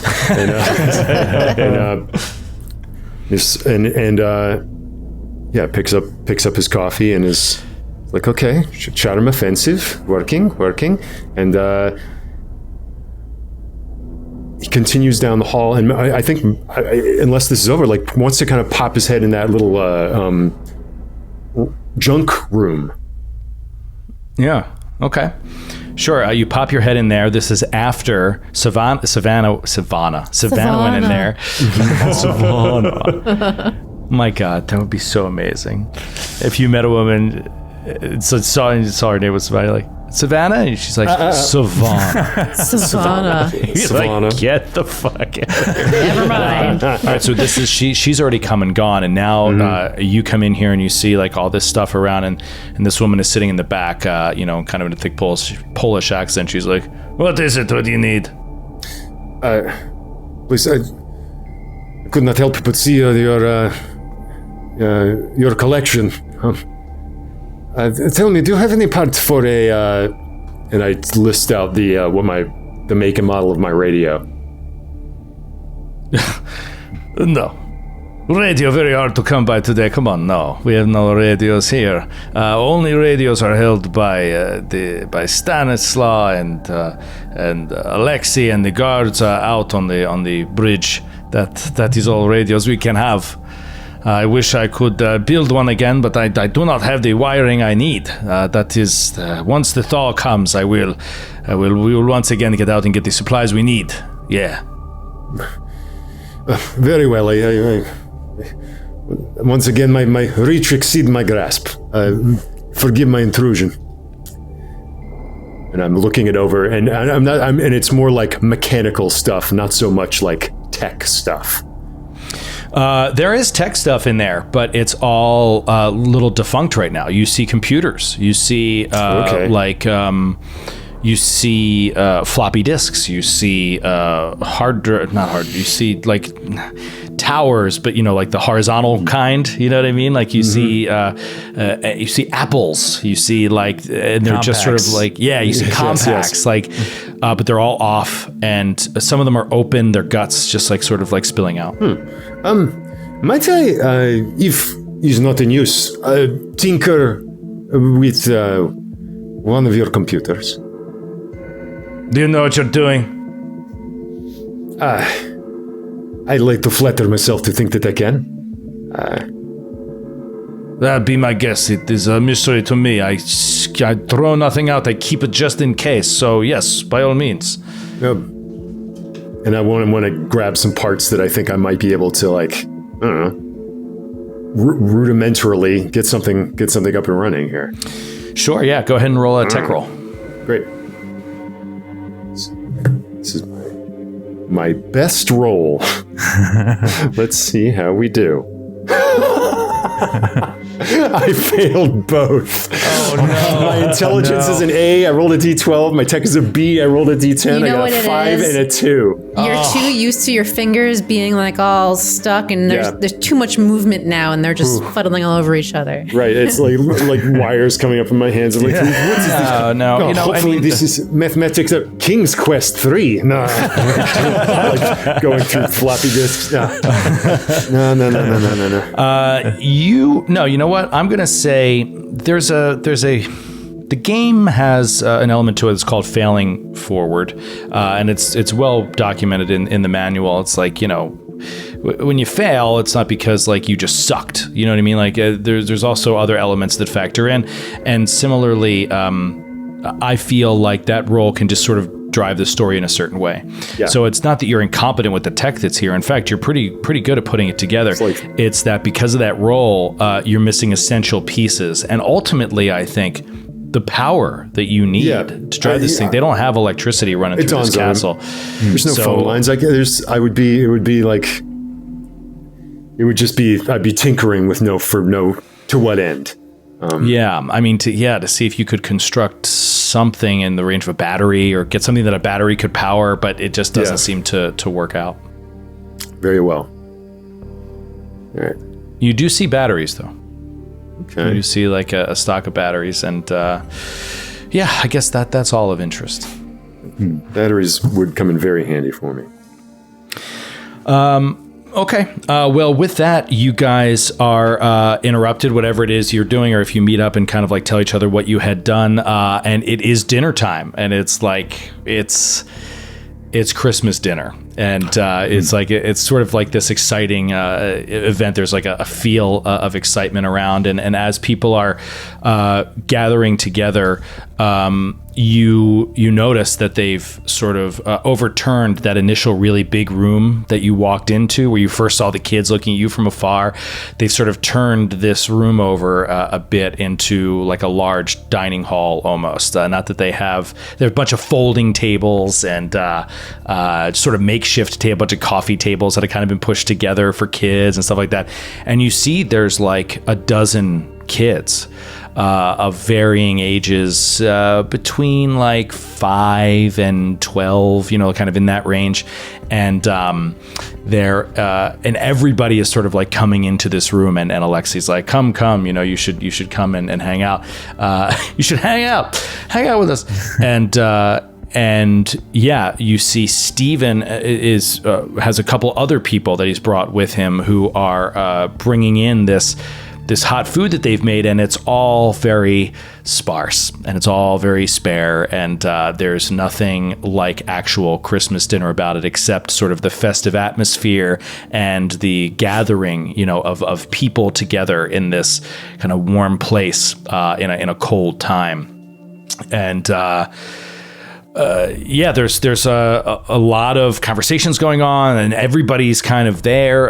In fact, it's a little concerning to Kate, who immediately is like, because you're always sort of like calculating how many people are in a room and where people are and all this kind of stuff. It's just a natural from your training. And you realize that with the dozen to 2 dozen guards that are in the room eating, that there's not going to be any guards like on the other side of the bridge, that they've all sort of like come in for this little event, and that everybody is inside right now. That's just something you happen to notice. Otherwise, you guys don't notice anything in particular. It's just everybody sort of doing their thing. What do you think? You could talk to each other without being heard because there's so much commotion. You could also talk to other people if you wanted to. There you go, Skid. Oh, dude, that's a perfect background. That's great. That's great. What do you think?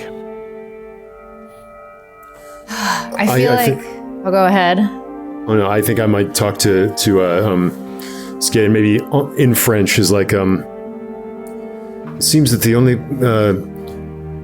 only person who has access to this radio other than Alexei is Stanislaw and several guards. My suspicions are zeroing in on Stanislaw as our mole. Well, perhaps, but there is also the guard is posing as a officer, and he's not. He's clearly not. Also suspicious. Are you guys speaking in French? Mm-hmm. Damn it. Damn it. I mean, you guys could. Well, yeah, we can if it's truly English. Yeah, we can share. Because I would share what I also noticed, like you're talking about guards, like speaking of guards, they're all in this room right now. I feel like no one's out there watching anything. If anything were to happen. A little annoyed. Once you point that out, Denia's just like, melt. It is strange. Who would have ordered such a thing? Isn't it that Stanislav? He's kind of runs he said that in the room, that he... Well, Bartos is the guard captain. Okay. Yeah, he's the guy who first came to you outside over on the other side of the bridge. And then he answers to Alexei. You're not really sure who Stanislav answers to. He's young. He's, he could be 19. He could be 22. You know what I mean? Like, he's kind of right in that range. Interesting. Alexei comes up to you is like, sorry, the food is rather meager, but is okay? Is you feeling better? Very good, yes. Can we get rid of our frostbite damage? You have to sleep, but yeah, after you sleep, you will get rid of that damage. Okay. And he just is like, I understand you are going to play for us. Irma tells me. as well as I can under these circumstances, but I will do my very best. Wonderful. It is truly a Christmas miracle, yes. It is truly a miracle. I did not know you had so many people here that can accommodate this many people at your table while others guard the road. All the guards have been pulled in only temporarily. It will be less than an hour and they will be back out again. But I felt it was, and he looks around, important for morale, yes, to let people experience a brief moment of happiness. And who is going to try something on Christmas Day? Everyone wants to be with their friends, their loved ones, those who they have. So yes, I think we will be okay. Of course. Savannah's internally screaming. like friends and family. Like, I've been alone this whole time. I just met these guys about to die on the side of the road. No one's gonna attack on Christmas. Like, what year is it right now? Yeah. You know who would attack on Christmas? He's fucking communist. Yeah, they were. Don't celebrate. Christmas was cancelled. I think Denis is like, actually, he turns to Savannah. He's like, you smoke cigarette, huh? Yeah, sure. And he has 2 Leica cigarettes left, his shitty cigarettes. It's just like, come out for a smoke with me, huh? Sure. And his belt on me, like, excuses themselves. And as they're walking out, he's like, I can't put my finger on it. There's more to you than you seem. I don't want to press, but you're not just a reporter, I think. Well, I also served in the military. Smells and that though. There's something in your eyes when I look.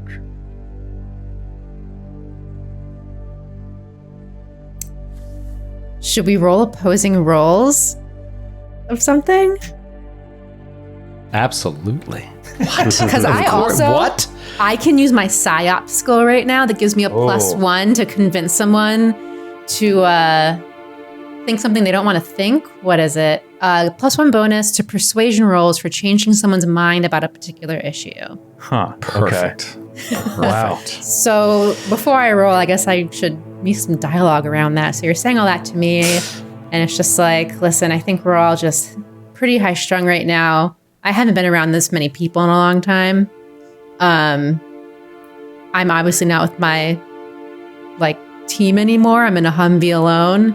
So I'm a little on edge right now. Maybe that's what you see in my eyes. Okay.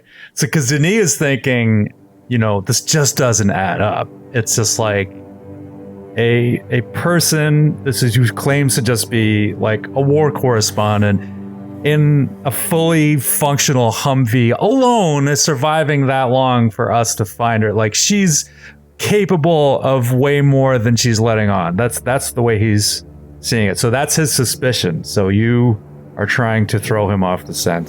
Mm-hmm. I'll do empathy. So empathy and persuasion, I both have a D in. And the +1, does that give me another die roll? It makes one of those D6s a D8. D8. Oh, awesome.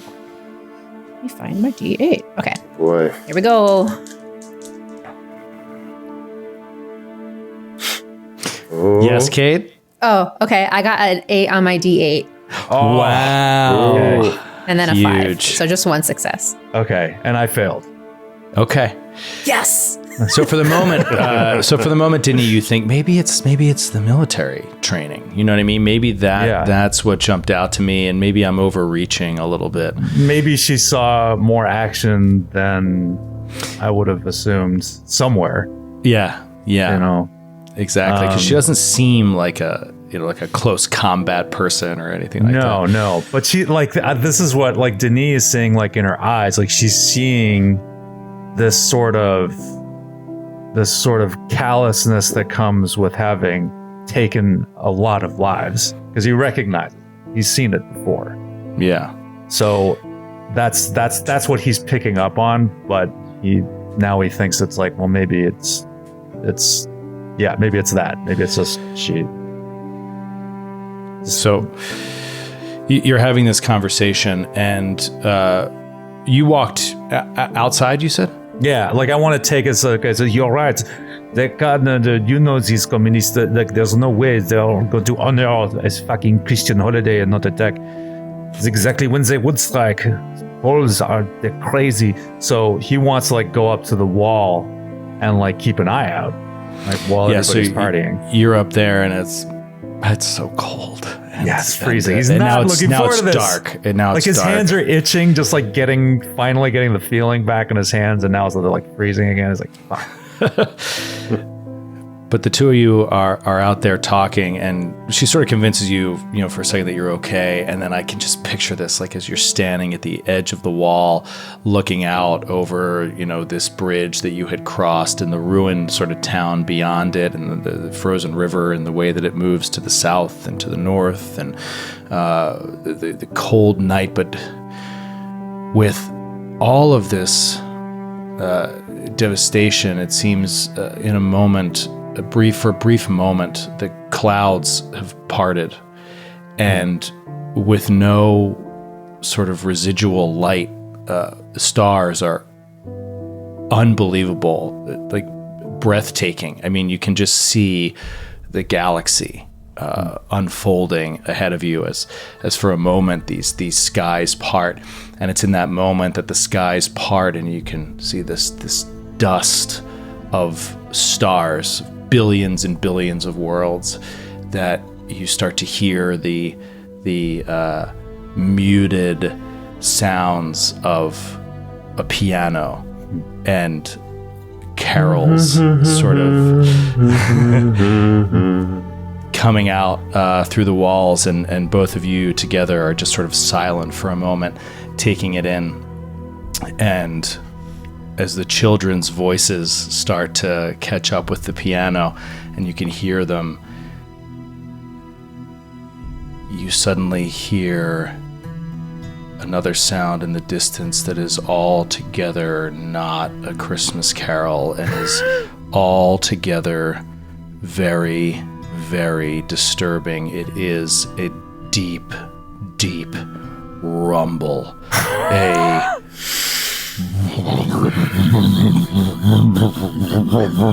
That's sort of echoing out from where you had come, and it is unmistakable to the two of you who have pretty extensive military training that you're hearing the loud engine and treads of a tank that is echoing in the distance. Silent night, deadly night. Oh, it's a silent night. All of a sudden you hear this and you peel your eyes into the distance, and it's just like unmistakable. In a moment you can see fires and what looks like torchlight coming in through this town. What do you do? Denis like takes his FAMAS rifle like off of his shoulder, and he points to so that makes sure that Savannah sees it too, and he yells alarm, and boom, like he fires a single shot like into the distance.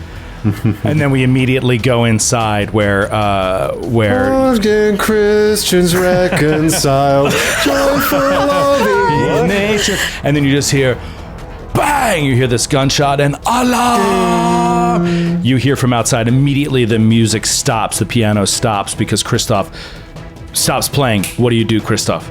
I stand up and I'm looking immediately at to see what Stanislaw and Alexei are doing. Stanislaw immediately just bolts out of the room. Kill him! I go after him. Alexei starts like limping behind him. You go after Stanislaw, and he's just like running, and he just starts yelling into his radio. He's like, all guards to the outside, all guards to the wall. And he starts moving out towards where Skid is, where okay. Denis is. All right. I seeing that, I maybe like press myself to the wall and like just whip around to see what Waz is doing. Waz was using the opportunity of you enrapturing everyone with the piano song to stuff his face with cabbage rolls. Just like full of dumplings. Thank you so much for bringing all the Polish food references. I really appreciate it. Somebody's got to do the work around here. Thank you. And he kind of immediately jumps, and he's felt kind of very unsettled without his weapon since he's been in here, but he makes eye contact with you, and then he points at the children, and he wants to get the children to a safe place before anything else happens. Like, if there's anything he can do to protect these kids. He doesn't know this castle very well, but kind of like in a tornado shelter type of situation, the most reinforced area so they can be safe if we get shelled or something. I know the person who is at least being a mediator between them, and so I am like, Irma! And she comes over. She comes running over to you. We need to get the children to safety now. Where is the keep? Alexei! Irma turns. Alexei comes over. He's like, everyone will remain calm. Yes, emergency, yes, but we are going to be calm, right, kids? We are going to take our time. We are not going to run or fall down any steps, right? And he has this, like, strangely warm presence about him. And he's just like, Irma, take the children and go to the western part of the castle, deep below where they blah, blah, blah. And, and she's, like, nodding to him. And it's like, okay. And he turns to you and is like, perhaps you are right. Perhaps it is happening. If it is, then what is it you can do to help? What can you do? Do you want to go with the children? Maybe could they fit in your car? Could they? And he's starting to be like, what are we going to do to get the kids out of here? Or what else can you do to help? There is not room enough in our vehicle for all these children. They must go to the safest place of your facility. Yes, they are going there now. They will go there now. But if it turns worse, we must have a plan in mind. Yes, Sergeant. Give me back my rifle and put me in the tallest tower in this place, and everyone else flees. I will cover you all. They are advancing Give this now. man his rifle. And guard walks up, Waz he's is just ready like, to go down with the castle. He's just like, God damn it, this guard who thought he got this sweet sniper rifle. No, they gave you your stuff back before. Okay. You probably just missed it, but you get your sniper rifle back. So you're going to run to the walls right now? Yeah, as high as I can get, and he's just gonna say, "Get to safety" to anyone who speaks English. And if you say that to Alexei, he's like, we are on the second floor now. There is the third floor, a wall up there as well, but then there is a fourth floor that is there is no rooms up there, but there is a tower which if you could get up there, there's an iron ladder up the side. You could perhaps get a vantage point that could work. Before he finishes his sentence, he's already up the stairs and halfway up the ladder. Running. All right, I want to come back to Kate. What is Savannah doing the moment she hears this? And next to her, Denise like, alarm! What do you do? Did they have their guns on them during dinner, or do I have to go run and get that? No, you have. Everybody had their weapons on them. Okay. Yeah. I'm wondering. I had explosives. They said they were outside. I'm sure those are gone with the wind. And no. They're just in your car. Oh, they're in my car? Yeah, they basically said you can keep them in your car. Just don't take them inside the castle. That's all. They're like, they're yours, but just don't take them inside. Okay. Because it'd be cool to just chuck them. Yeah, that would be cool. So what, you want to run to your car? Yeah, I'm going to go. I'm right back. I'm going to go get something from my car. And I have something in my car. Just something in my car. I go get the explosives. I hope it's not the camera. I get my extra reloads for my suppressed submachine gun. And I guess where would be the best place for her to fire that? It has a range of 3, but I'm looking at range and ranged combat, and it's using short and medium and stuff like that. Yeah, all right. So this is a great time to say that, like, we're just jumping into some tense moments here, and we're going to go long, which is awesome, but we're also not going to go too detailed into the combat rules in terms of battle maps. We're going to keep it a little bit more theater of the mind, but I have a good sense. I think I know a little bit about suppressed SMGs, but I will... for the audio audience, Grant is shaking me off like a pitcher being like, that's not gonna work, buddy. Yeah, so basically don't worry about all those details. We might worry about like damage numbers and stuff like that, and I'm just sort of like gonna be easy on the rules tonight, guys, as far as tactical combat goes. Just know that this amazing, phenomenal 150-page book. It's only 150 pages in the grand scheme of player rule books. That's relatively light for the amount of chunk that's in here. There is a ton. Every gun has range. Every gun has how many bullets you can fire per round. Every gun has its damage threshold, its critical threshold. There's charts and tables that make you salivate. It's amazing. But we're going to ease off on those right now because we don't want to grind the action to a halt in terms of the story. So I'm going to take it a little bit lighter. The rules have it baked right in that you don't need to. You could do theater of the mind, and you can do it this way if you'd like. And that's just what we're going to do tonight. So, oh God, one day I just want to play the tactics of this game. It's like an amazing board game. But anyway, you can run down to your car. That's what I do. So you start hustling down to your car. Denny, what do you do now that you've called the alarm? Denny, we see you look up behind you and you see Waz is already going up an iron ladder that's on the side of this stone wall that goes up to this upper tower. You see him crawling up there.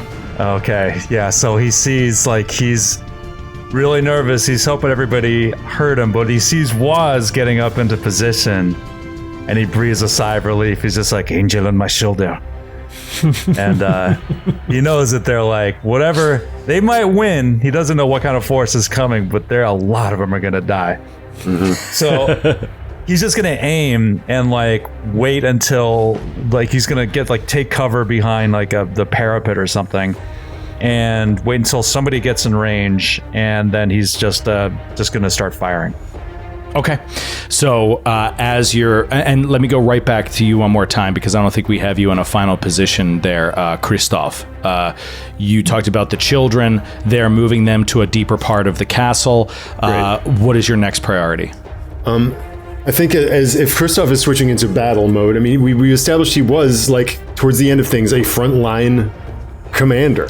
Yeah, so, he's like, an officer. Yeah. So I think maybe clocking Savannah going to get explosives, it's like, okay, if they've got heavy stuff, like, we need to blow this bridge Also, if as a last resort. Did you know that Humvees have guns on the top of them? I learned that today. Yeah, they can.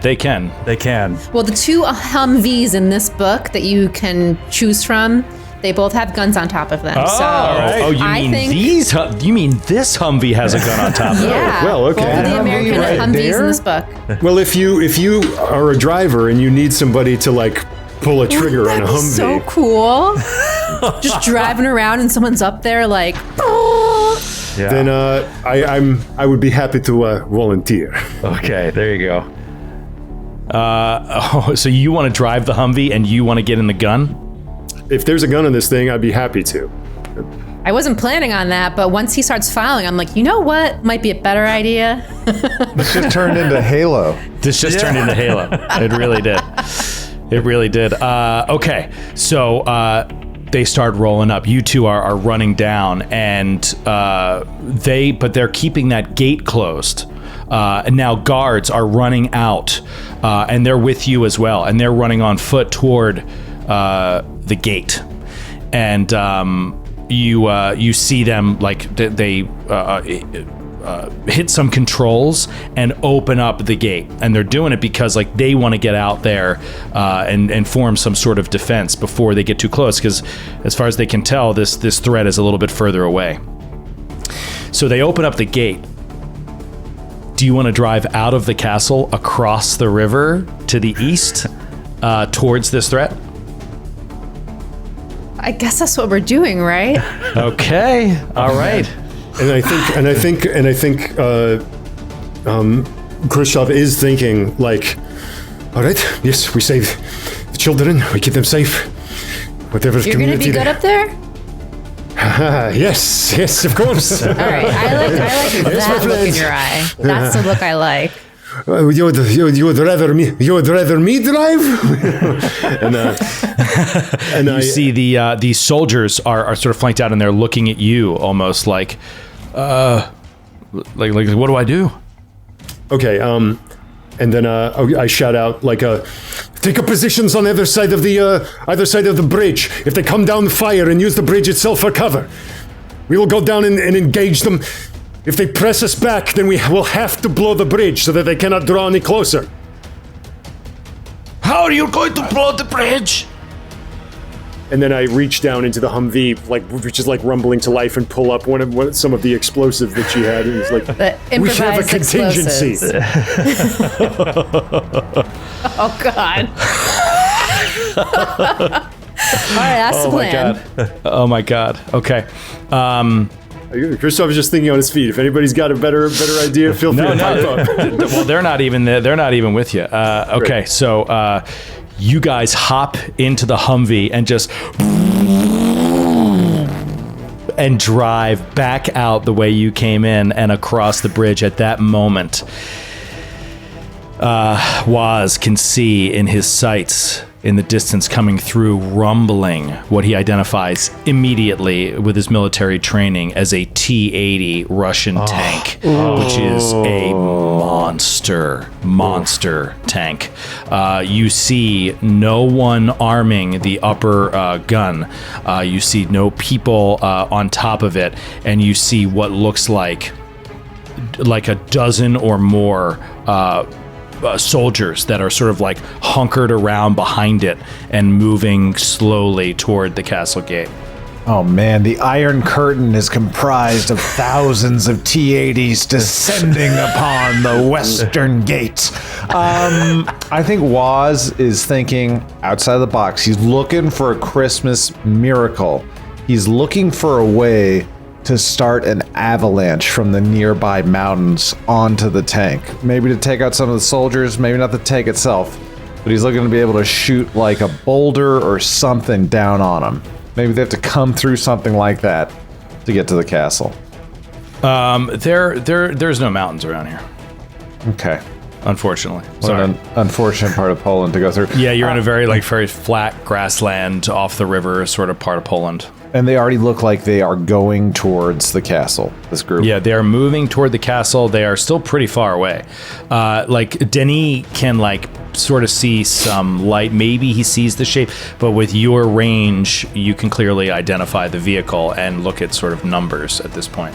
He's going to look for the highest ranking individual soldier he can find and take a shot right at his head to cause panic in their ranks. Wow, this is going to be a really tough shot because it's in the dark and it's at like max range right now. So feel free, and you're picking a particular target. So go ahead, feel free. I think you'll take a -1 for the shot, but probably a +1 for sniper. Yep. So it'll even out. Okay. Go ahead and give me a ranged combat roll. Ranged combat. Here it comes. This is a D10 plus a D8. Wish me luck. Come on, Santa. Give me a present. A 6 and an 8. Yes! 6 on the D10, 8 on the D8. Wozniak. Nice. In the eagle's 6 and nest. an 8. So just boom! You hear Denis above you, this explosion as this round goes out. You don't know what happened, but as you're looking through the scope, Waz, you just see split. And you see one guy, just his head basically dissolve, and he just goes down, and you see like panic among the others, and then that's when you're met with a deafening boom as the tank gun unleashes. It's just, and you hear it scream over your head and sail past you. It does not seem to hit you or any part of the castle, but you know that you are a target. Not that they can see you, but like that you are in a very perilous part of the castle, and they've just fired, and they're probably restructuring their range right now as they're rolling in towards you. Denis, at this point, you start to see the outline of this tank, and as you see the outline in the lower part of your scope, shockingly, this must be a complete shock to you. You see your Humvee flying out along the bridge and driving straight out there with Christoph in the 50 cal gunner seat. The fuck was I doing? He's like, I don't know any of these people anymore. Fucking lunatic. Fucking lunatic. What do you do, Skid? I don't know. They're not quite close enough yet for your gun, but you can see what's happening. What are you thinking? Yeah, I thought same thing. I'm just like, he's just like muttering under his breath. He's just like, crazy fucking Pole. And he's just yeah, he's wants to keep his vision focused on anyone that immediately threatens the Humvee now.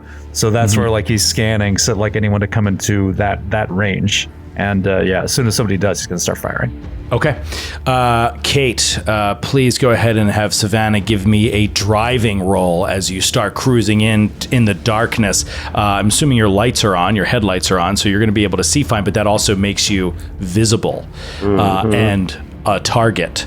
So go ahead and give me a driving roll to see, like, as you fly out into these ruins, make sure that you don't run into anything that's going to foul up your trajectory. All right. So I have a B in agility and a B in driving, but with my racer specialty, I get a +1 modifier. So I get to make one of those an A, which is fun. Awesome. Ooh. So a D12 and a D10, and you need a 6 or higher. A 9 and a 4. Nice. Okay. All right. So it's a smooth ride so far, but as your lights come up, you become visible to the enemy. And now let's go ahead, because everybody's going to be involved in this at this point. I'm going to try something here. Let's go ahead and roll for initiative. Now, in this game, the way initiative works is just like Alien. There's a deck of 10 cards, and you get a card and it's 1 through 10. And since that's just not going to work for us at the moment, I'm just going to audible something here, which is just going to be a D100 roll, because it should be sufficiently random. Because ultimately, combat is just random unless you have the jump on the enemy. If you have the jump on the enemy, you can get a surprise round, quote unquote. The way the surprise round works is it's just basically whoever initiates just gets the one card, but only one member of the team ever gets a surprise round, and then everybody else, enemies included, draws. Okay. So yep, that's the way that is going to work. And for now, I'm just going to do a D100 roll, because it's just random, the same way that cards would be, and I'm trying to avoid as many ties as possible, and I'm just sort of like putting this initiative tracker together now. So go ahead and give me your roll, Savannah. Is that a 6 or a 9? Is it a 92 or a 62? It's between the 30 and the 70. Oh, no, that's a 9. I got a 92.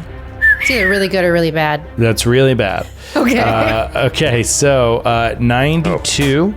All right, and you know what? I'll do is I will let you act on the better of the two rolls between you and Christoph, because it's just going to be easier for you guys to act together. So what was your roll, Christoph? 73. 73? Much okay. better. Oh my God, so annoying. Okay, great. Much better. All right, Waz.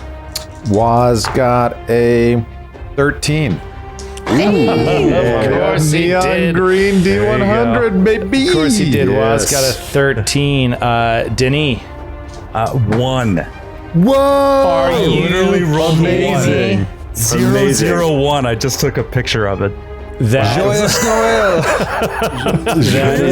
Joyeux Noël. Noel came early. It's a miracle. It's a miracle, a Christmas miracle. That is phenomenal, dude. Amazing. Okay. That is amazing. So fucking great. All right.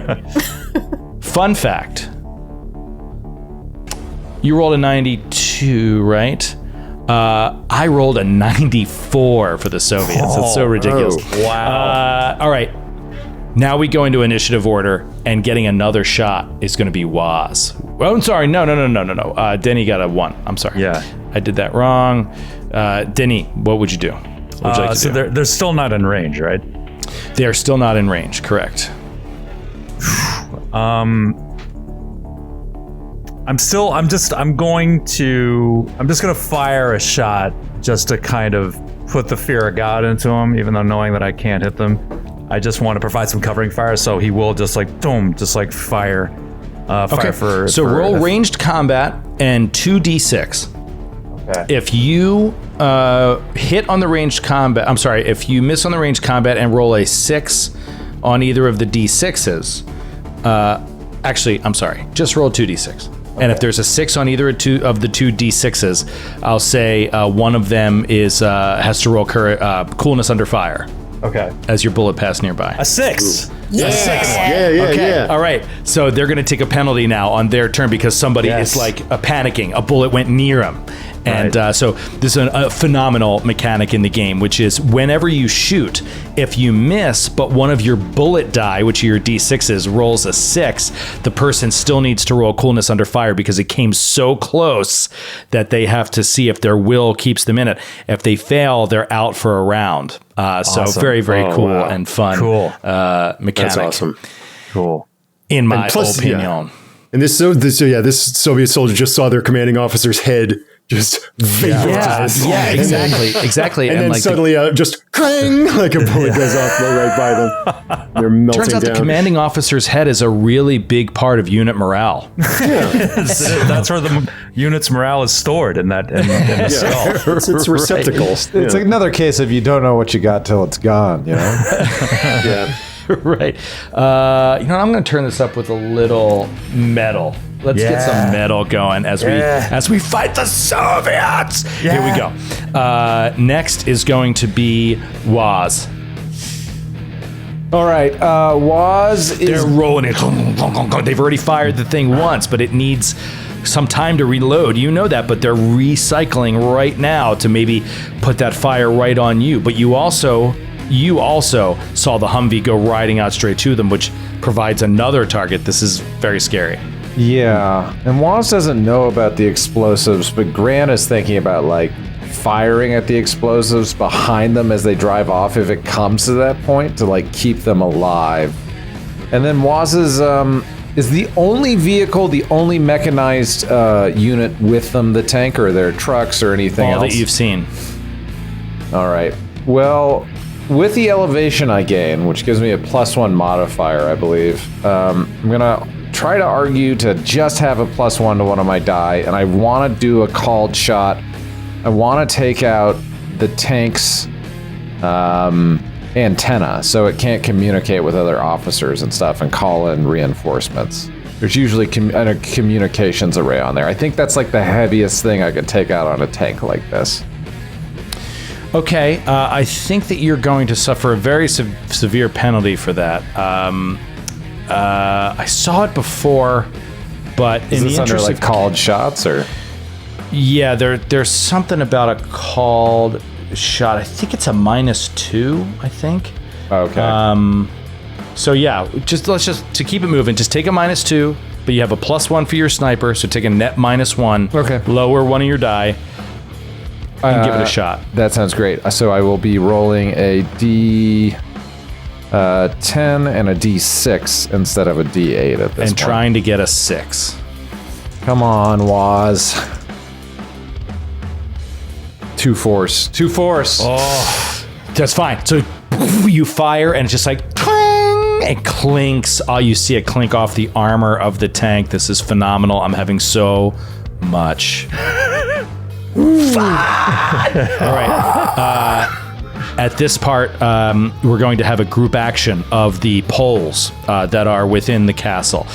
Group actions are done in this game by you have multiple combatants, all aid one combatant, technically. And so basically, they all sort of focus on a target, and each aid gives a +1 to the roll. And so if you have enough people, it's really possible to kind of focus on one thing and do one thing really well. It's a way to move combat along pretty quickly. But in this case, they're still a little bit out of range for all of the poles and their regular weapons. So in that case, I'm going to spend an entire round with the poles sort of moving into position, running on foot over the bridge, trying to make a defensive perimeter, and Stanislaw in sort of the getting up high. Actually, you know what, Denny, you can hear him with your naked ears. Shouting commands over the radio as he's on a 3rd floor balcony. You're on a 2nd floor balcony, and you can hear him above you, and he's sort of telling the troops what he sees. So he's organizing a strategic strike right now. Next is Christoph. Great. I think, and Christoph is like clambering down the into the chassis of the Humvee to attempt to get this contingency off. Like, right. You're right. I'm sorry. The contingency off. Which would be, I think he's trying to convince. Yes, there we go. Oh my God! Good job getting it on stream. That's Skid's natural 1 on a D100 on stream. Phenomenal. Incredible. Dude, that has to be your first ever D100 initiative roll, and it was a 1. A 1. Incredible. And in this game, the lower the number, the better. So that's incredible. Hole in one. Hole in one. Christoph is trying to use the Humvee as cover to plant the explosives on the bridge, so that if the tank begins to draw close, we can blow the bridge and drop it in the river. I have a different understanding of the fiction, which is that she's sort of driving over the bridge and like moving very quickly, not like sitting there. Because if she was sitting there, I mean, the Humvee will get blown apart in a second. She has to keep moving. Great. In that case, I'm at the gun. So I really appreciate the explosive option. Keep it in mind. I just don't think it's an option right this moment. So yeah, you're on the gun, and she's driving in. It's both of your turns sort of at the same time here. So what are you trying to do? Just give me an overall scope. Are you trying to get closer and put fire on the tank? Are you trying to just stay and defend on the bridge? Are you trying to go like, I don't know, back and forth along the river at the bridge? Or, you know what I mean? Well, what are you doing, Kate? You tell me as the driver. Let's coordinate. So you want to plant bombs on the bridge, or do you want to go out there and shoot them with the gun? If we've already crossed the bridge, then I think it's shooting time. So And maybe. I'm sorry, but you're right at the edge of the bridge, so you do have both options. If you want to like jump out of the Humvee with explosives, you can do that. It's like I don't know what we have in our artillery that could possibly take this thing down. Aside from this, unless they're holding out on us. I can stop before going over the bridge, and like you can do your thing, and I can be like behind the door because it is like an armored car, and I could be like there ready to go aiming too. Or we can just be nuts and ride out into the night. You want to get nuts? Come on, let's get nuts. I mean, yeah. Merry Christmas. Maybe let's give them a Christmas present before, and then maybe drop explosives on our way back. They are moving slow. Yeah. So maybe we can go out there, see if we can scare them off. Let's give them the business. So I drive out there so that you can shoot, and then I also want to try to throw one of my improvised explosives out the window at the tank. And also freak, like if I hit something cool, but I want to freak them out. I saw the head fly.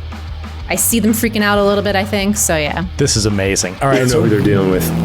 All right. You're driving toward the thing, and you know what? Let's do it. Let's have you scream towards this tank, and it's like you can see the giant tank gun is going. I thought it was trying to aim up at the top.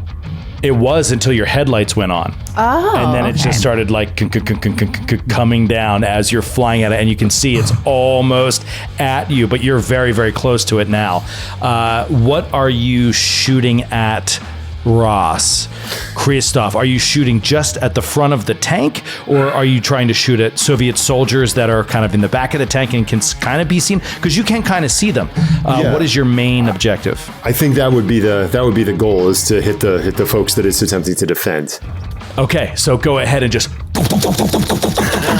start unloading. So I need you to roll ranged combat and 4d6 along with it. Wow. Because we're going to say you unload a barrage. All right, here we go. For each additional 6 you hit on d6, it'll be an additional success if you get a success. Or I'm sorry, additional damage. All right. I missed on that initial roll, but I got 1/6 of the subsequent 4. Okay, great. So that means a Courage Under Fire roll, and their Courage Under Fire has significantly gone down because of the loss of the head of their commanding officer in the rear. But this one kept his cool. Yeah. So I rolled an 8 on a d8, so kept his cool and in the zone. Still moving forward, not too freaked out. Kate, you make a phenomenal move to get him in position to make this shot, and at the same time you just out the window, an improvised explosive device at the treads of the tank. This is nuts. First, I want a tech roll because I want to see how good the explosive is. This came before. Give me a tech roll. So I've got a B, which is a 10. So much fun. All right. Oh my gosh. I'm dropping my dice. I'm really sweaty right now. I need to take off. Hold on. I need to take off this. Savannah's keeping her clothes on, but Kate's taking her. Are you wearing is that denim? Was that like shot out 90s it's like denim? Corduroy. It's the most army looking thing I had. And nobody noticed. So. I did notice. I didn't say it during the show, but I noticed it in pre-check. I was like, oh look, she's fucking rocking a denim jacket. Now I'm all sweaty in here because I don't have the air conditioner on. Just like Skid is wearing the traditional French army uniform of a newsboy cap. Yeah. So I got a 6 on my D10. You don't know if he's a frontline soldier or selling apples. Shine your shoes for a nickel, mister? What did you get, Kate? I got a 6 on my D10. Phenomenal. That's a success. Oh, so that's a success for the bomb. Now you got to roll the ranged combat to see if you hit what you're trying to hit. So this is a mobility check, right? For thrown it's a weapon. agility B, and then ranged combat is a C. Nice. Oh, it's a mobility roll to throw. It's mobility to throw something. Yeah. Okay, I don't have mobility, so I'm just going to be rolling my D12 Just agility. for agility. No, D12 is an A, right? Yeah. Okay, D10 for agility. I know what I'm doing. Come on, Savannah. 5. So you throw it, and it just goes right on the side of the tank and misses. And you turn and screech out of the way. At that point, it's their turn. They've got this thing pointed down at you, and now the entire troop opens up and the tank fires. I'm doing 2 rolls. First is going to be an aided roll of the entire Soviet troop firing at the gunner on the Humvee. So it's just hold on, I've got a sound effect I can do for this. It's you just hear just like all these AK-47s just like rocketing off as you drive by and bullets whizzing by you. Oh, this could get dicey. This is a few D6s. Yeah. Oh. 3 points of damage. Oh. Actually, sorry. So I rolled a success, and I rolled a 6 on the bullet die. Oh God. Is that a crit? You're That hitting is a moving target, though. And I'm behind. The gun has like a shield That's on fair. it, right? That's fair. I'm gonna re-roll, and I'm going to take a -1. That's fair. That's sorry. I'm just I'm going moving to very convince quickly. you to miss. You just wait. Let me roll another one. Let's see. It's the same amount of D6s because of the bullets. 8 on a D8, but no other D6. So it's just 2 points of damage. I'm sorry. Okay. 1 point of damage for the Soviets. Is it? Oh my God, this is so funny. I had it already. Oh, there it is. It is 2 points of damage. It is 2 points of damage. Okay. So you take a bullet. Yep. think in your Kristoff back. is up like shoots, but these guys are like too close behind it. The explosion goes off, and he like flinches to the side, and just he hears the AK-47 rounds just like rattle against the metal, and then just one ricochets and pops him. Yeah, and you feel and it this just feels like the explosion inside him. Yeah, this horrible burning pain. But Kate, you are getting out of there, and that tank is just like, boom! This is going to be an opposed roll. My ranged combat against your driving. Oh my God! Dodge the shell. What we get here. Oh man, and I'm giving them a -1 because you have the big time advantage. I'm going to roll a D8 and a D6. If I get a 6. Basically, I can't get 2 successes. So you just need to get a success and you'll be fine. I didn't get. Oh no! You're supposed to get the success. I didn't. Why not? All of a sudden, everything slows down.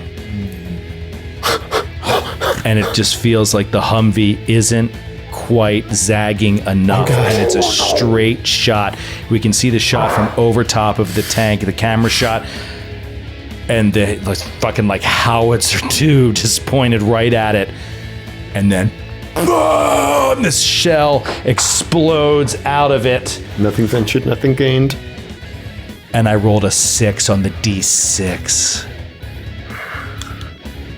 And it just, boom! The back of the Humvee explodes and it goes flying into the air. And it's full of Flipping. explosives. What's that? It's full of explosives. And it's full of explosives. Head over heels, it goes flying. Boom! Let's roll real fast and see. Oh my God, this is all. You have such good driving, Kate. No. I know, I'm There's supposed to be sorry. a patch of ice or something. It's just coming over the road. Yes, a patch of ice. That's probably it. I'm not used to driving on ice in fucking Orange County. I'm not used to driving on it. This massive explosion. Boom! At that moment, Kristoff is thrown right out of the chair forward. I'm going to roll a die as everything explodes inside of it. And I can't believe it. Oh God. I literally just rolled a D6 and it was like, if I roll a 6 on a D6, it's just max damage within the car, and I rolled a 6 on the D6. So it's just a This was fireball fun, of guys. shrapnel. As this thing erupts behind me. It is a horrific fucking fireworks display as both of you are thrown from the Humvee. There is no saving the Humvee at this point. Now the only question is there any crazy, ridiculous chance that you're alive? Sorry, I need y'all are both of stranded you now. to roll a stamina roll, and I'll give you a +1 for the opportunity of getting thrown from this. Go ahead and roll a stamina roll +1 to see if you can be alive burning on the side of the road. Okay. Stamina +1. Okay. Here we go. And then a 10. I hope I'm dead. I'm dead. You failed your stamina roll? Yeah, I got a 1 and a 2. Oh, no. I don't have good stamina. Savannah. I got a 2. Hey, wait, sometimes you take a crazy risk and it really backfires. Who's just playing carols? And also, there went all the explosives to blow the bridge as you go up in a gout of flame. And you guys both see this inside, and it is Denny's turn. You see the Humvee just explode, and you think, there's no way they can survive that. Yeah. Yeah, so he's 100% sure his best friend in the world is dead. As well as Savannah, who he was starting to warm to as well. So he is like, in a moment, he goes berserk and he unloads a full rate of fire on the enemy. They're probably still not close enough, right? Right. But Okay. they're just about there. They're right there. I'm so sorry, Ross and Kate. I'm so sorry. We should have done plan B. Are we for stay by the sure bridge. Dunzo? Not for sure, but Okay. to everybody else so far, that's what it seems like. I mean, it seems we're hanging by a thread and a prayer. So that's 6 rounds in a burst for me. Yeah, okay. Is that, and then like if he has time, he's gonna like turn around and like look to Waz and just be like, slice it across his throat, finger gesture across his throat, like, we gotta get out of here. Like, this place is doomed. We should run. Okay. And go ahead and give me that roll. Did you actually roll? Well, I can't hit them, right? So what do is it just... Give me your 4d6. If any of them are a 6, then if one or more of them are 6, I'll do a courage under fire. 1-6. 1-6. Okay. Then and they take a negative because of their captain. Oh my God, dude, I'm rolling rocks. Guy keeps his cool. Well, you know what? They just blew up the Humvee, so now they're like, we got this, and they're pushing forward. It is Waz's turn. Waz sees Denis do the throat slit to him like, we gotta get out of here, and he just shouts down from the tower, get to Paris for me, Denis. And then you hear Seven Nation Army start playing in the background. I'm gonna fight them all. A Seven Nation Army couldn't hold me back. And he like flashes back to like his sniper training in the Detroit PD. Ka-chink, chink, as he unleashes a spent round from the rifle's bore and aims down sight to look to see if he can see any spare explosives near the tank. And if not, he's just going to fire right into the tanks, like anywhere near the pilot's kind of eye hole to draw attention up to the tower to give other people more time to escape. Okay. Yeah, that's fine. I'll say that's a success. So you twang, and you make yourself known, but now they're going to be coming after you. Yeah. So you twang, and you start to see already. It's like... And so for people that don't know, a 50 caliber round can like explode a truck. It can take out a small aircraft. But tanks developed to be like so shielded after World War II that you had to get RPGs and all these special rockets and stuff to get through them. So even though he has like one of the most powerful rounds known to man in a rifle, it's just, you know, like totally ineffective against this tank. Yeah, it's so this tank. I'll give you an example. I think Christoph had 4 hit points, right? And if you're wearing armor, like armor that you can wear in this game is like 1 point of armor, 2 point of armor, something like that, and it can lower the shot, and a shot has to get over that in order to get through to your actual hit points. You have 4 hit points. Normal armor you're wearing has 1 or 2. This tank is 10 armor, so you have to do 10 damage in a single shot before you do any actual damage to the hit points of the tank. Like it's a monster that is coming forward towards you right now. This is unbelievable. It is the Pole's turn. They see the Humvee explode, and now it's in panic mode. And you hear Stanislaw coming over the radio, and he's saying, fall back into the castle, close the gates. And the guys that had started running out are starting to run back away and closing the gates because they can't let them get across. And the Soviets keep moving forward.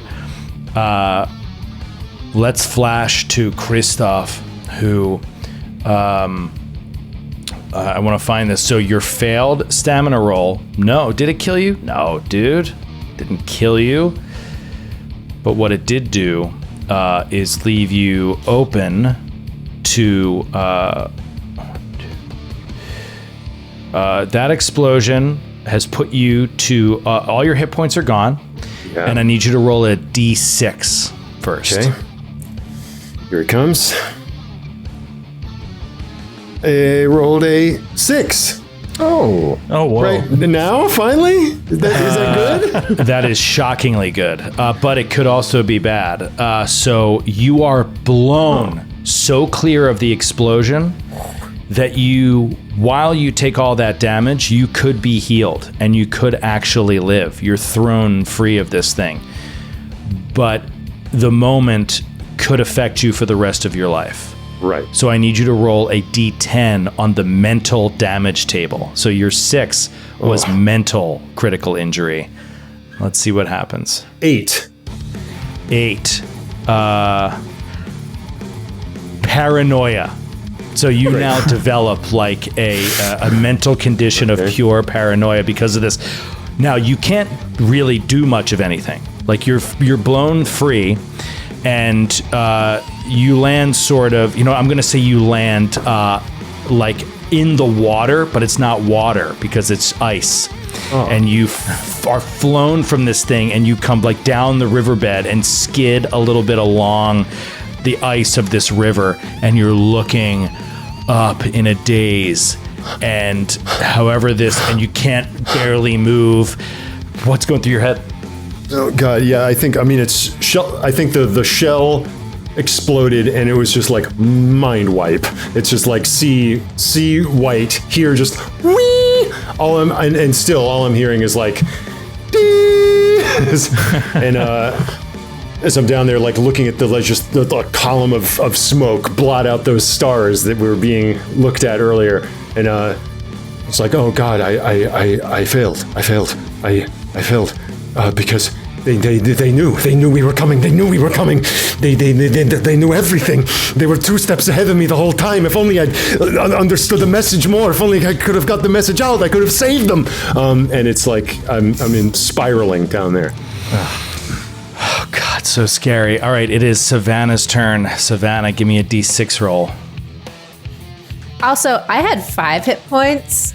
So did I lose all my hit points? Yeah, you were in the car. It was just that extra. Just had to you shouldn't have ask. failed the driving test. I mean, That's really what it came down to. I Also, tried really hard. for the record, we're playing a highly modified stream version of the game.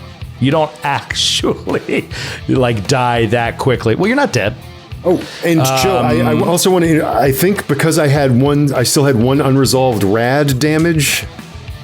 Maybe that was the frostbite. Oh, that's frostbite. Retract. I got it back. I did have 4 hit points. Yeah, going below 0 a little bit, it doesn't affect you. Great. What happens then is critical injuries, and then it gives you a lot of time to not die, but somebody has to come and save you is really where you're at now. Someone has to help you, or you're going to die. Cool. That's where we're at right now. Playing a little fast and loose. We're telling a short story here. This is essentially a one-off. Kate, you were inside this vehicle that got hit dead on by a shell from a tank, and it exploded your improvised explosives inside the car. The car blew up and you failed your stamina check. Let's see what happened to you. a d6. I got a 2. Okay, now I need you to roll a d10. Okay, no problem. That's fine. Here you go. What could go wrong? I got a 9.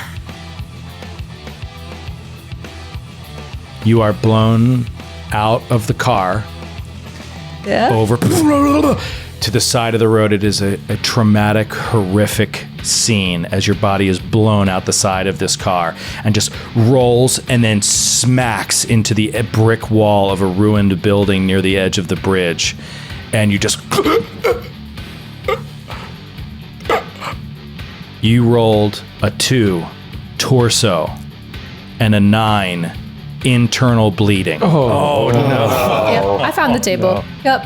God. You can only crawl, and you have to roll a stamina save every round, or you will die. Why, Cool. I'm so sorry, Kate. I love you guys so much. Oh my God. It is the Soviets' turn. The tank has risen up, and it is pointing towards a parapet, which really is not going to do any damage to anyone else here, except Waz, on a successful attack. Oh, man. They will take a -1 because of the ridiculous shot this is in the dark for this one slim part of the castle. And it sails by. Screams by. I did get a 5, but I did not get a 6. And now they are within range of anybody with weaponry that's like sort of at the walls there. And that also means, though, that the actual handguns, assault rifles of the Soviets are in range as well. It is Denis' turn. Denis, you can now kill some Soviets if you'd like. So you're going to stay posted up and just fire away? Okay. Yeah, Denis sees that Waz is like, no, he's sticking it out. He's not leaving. He's just like, fuck. I guess we're doing this. So he just sticks to his post. He sees the bodies got thrown for free. He is a medic. He thinks maybe there's a chance he can save them if he can just get rid of these guys. So yeah, he's going to unload another full burst. He's gonna aim and okay. Oh. 2 5s. No! Oh my god! It's just tanking, dude. They're using the tank as cover. It's just going plink, plink, plink, plink, plink, plink, plink, plink, plink off the tank.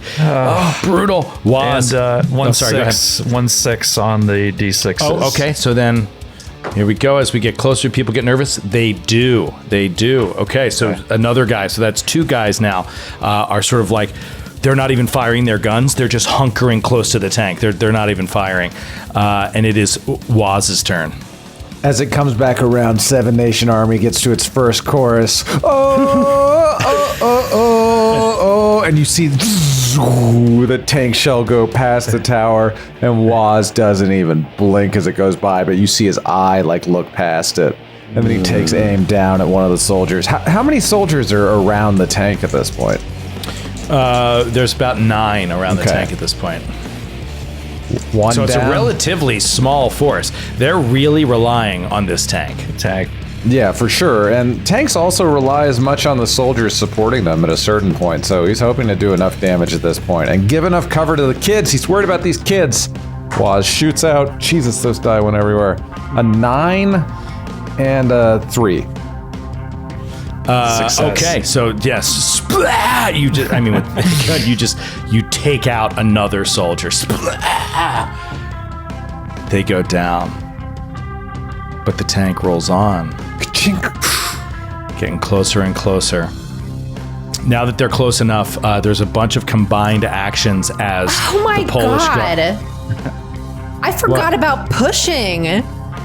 Oh, I forgot about pushing too. God, right. I could have pushed any of those rolls. Oh no! I could have pushed the bomb. I could have pushed living.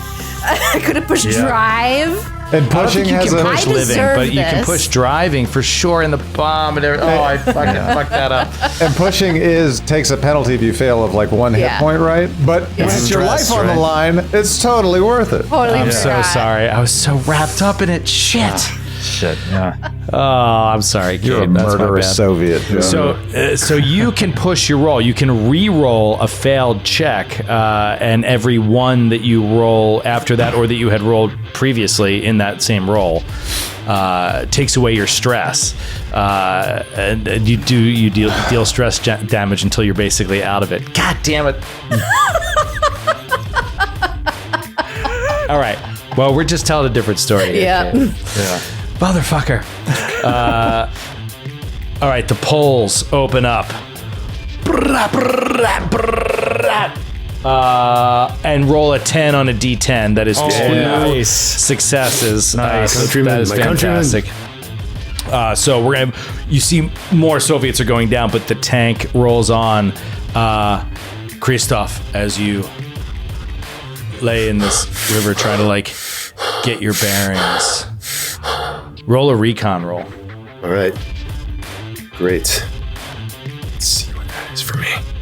I don't have that, so that's I'll roll that untrained. So it's intelligence untrained. Intelligence. So okay. So I just rolled a flat D12. Yeah. A 5. Oh, push it. Can you push that? Yeah, push it. Great. What the hell do you have to lose now, brother? Yeah, of course. 8. Yeah. There you go. So yeah, you're like sort of fading in and out of consciousness, and you look up at the bridge, and you're like,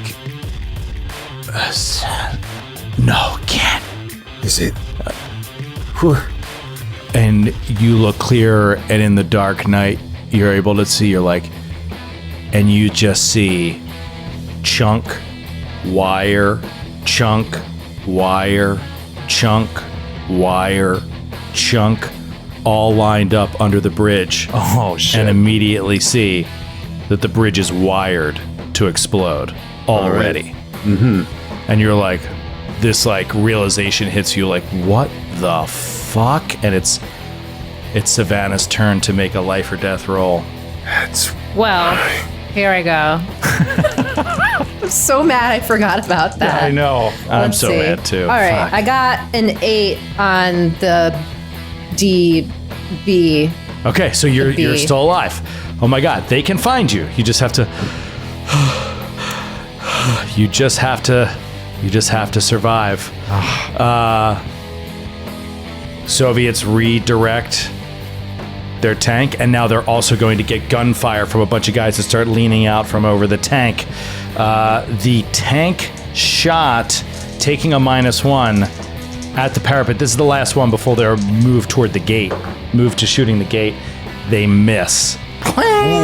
They don't hit the tower where Waz is, and it starts to go dum dum dum dum dum dum dum dum down, and they're just getting to the bridge now. They're like right at the bridge and about to go over. And the soldiers all start shooting. Crack, crack, crack. And I'm going to do this against Denis. It's like random bullets are all firing up at the parapet, so they'll take a -1 because of your cover. And let's see but they have a bunch of bonuses because all of them are rolling against 1 to hit. So let's see. Oh, 6 on a D8. So that is 2 points of damage, dude, as you take a stray bullet. Hits you. Okay. Ah! Bastards! And now they are rolling onto the bridge. Denny, what do you do? Okay. You've just taken a bullet. You get shot back from the wall. Yeah, it's like gets thrown back by the force of this round hitting him. And he grits his teeth, throws himself back up against the parapet and unloads a full burst again. Badass. Come on, man. 2 successes. Oh, phenomenal. 2 successes. Okay. 2 successes. All right, so normally what that's going to do is add more damage on. And what we'll do in this case, because we're talking about a group fight, is we'll have you take out 2 guys. So now they're down to 6 guys are behind this tank. And morale is starting to be an issue, like a serious issue here as they get closer. Fucking phenomenal turn. It is Waz's turn. Waz, you see now it's pointing. The tank gun is lowering to shoot at the gate. Damn. And Waz has no idea. He doesn't see anything Christoph sees as far as like the wiring there. Like No, he it's has under the no- bridge. He's Oh, free. He's like laying on top of the frozen lake right now. Gosh, they're still so far away, and he still has the best vantage point from out here. His moral code is to seek justice no matter the danger. He's actually like less in danger than he wants to be to help solve this problem. So he's just gonna continue to take out people. He doesn't see any other option. Okay. From the shot. 2 5s. Can I push? Yeah. Okay. So I roll both again? Yeah. Okay, here it comes. An 8 and a 4. Okay, great. So that is another success. So, I mean, you're just whittling. God, this is getting to a serious point here. Yeah, but. Yeah. Okay. So you take out another soldier, but they're still moving forward. And it is the poles of the castle's turn. This is so crazy. Yeah. This is wild. And my God, with you guys out there and over there. Sorry, this is just crazy with like what's actually going on here. This is pretty wild. Oh man. All right, so they're just unloading. That's all you see is them just like firing, and they get a bonus to their roll, and they get a 9, and Nice. that is okay. So this is really whittling away, but it's the tank that's the problem, and it is Christoph's turn. All right. Christoph realizes that the tank, of course, realizes the tank is the problem. he sees maybe the only way that it can be stopped. How far above him are the explosives? Not far. Like, could he reach up and touch them if he got to No, his he feet? can't like really like walk. He can only crawl right now. Like that, you have the strength. Like, that's about it. Okay. All right. I mean, the thing he thinks he can maybe do is detonate them by firing at them, Okay. or maybe more is like he has one grenade. If the detonation could cause a chain reaction. You want to Yeah. cook? You want to cook a grenade Oh, yeah.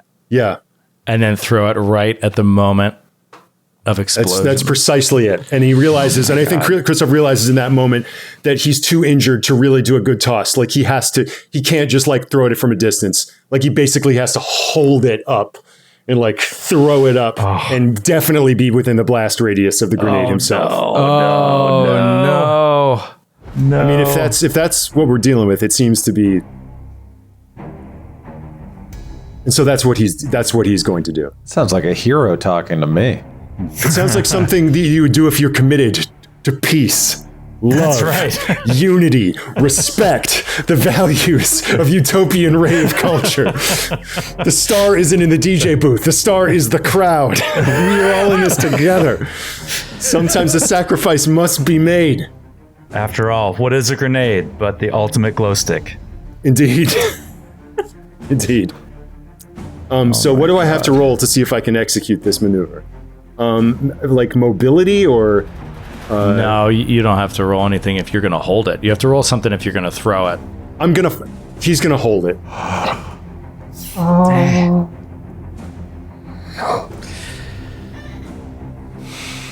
Oh my god. Okay, yeah, so he's waiting, there's the tank, he's like, someone did it, the paranoia is taking over. They would have blown it, now. But someone got to them. There's someone on the inside, so someone has to make the choice themselves. And like, he's just like, blood coming out of his mouth, like ruined fingers, like trying to reach into the pin of this thing. He's just like drawing it out and getting close and like throwing the pin and just like struggling to his feet as he's like holding it up with all his might, like up to where he sees the wires meeting this thing. And in the way that Seven Nation Army is playing somewhere up in the tower to Christoph's mind only, it's just like baby, you're all that I need when you're lying here in my arms. My heart to believe we're in heaven.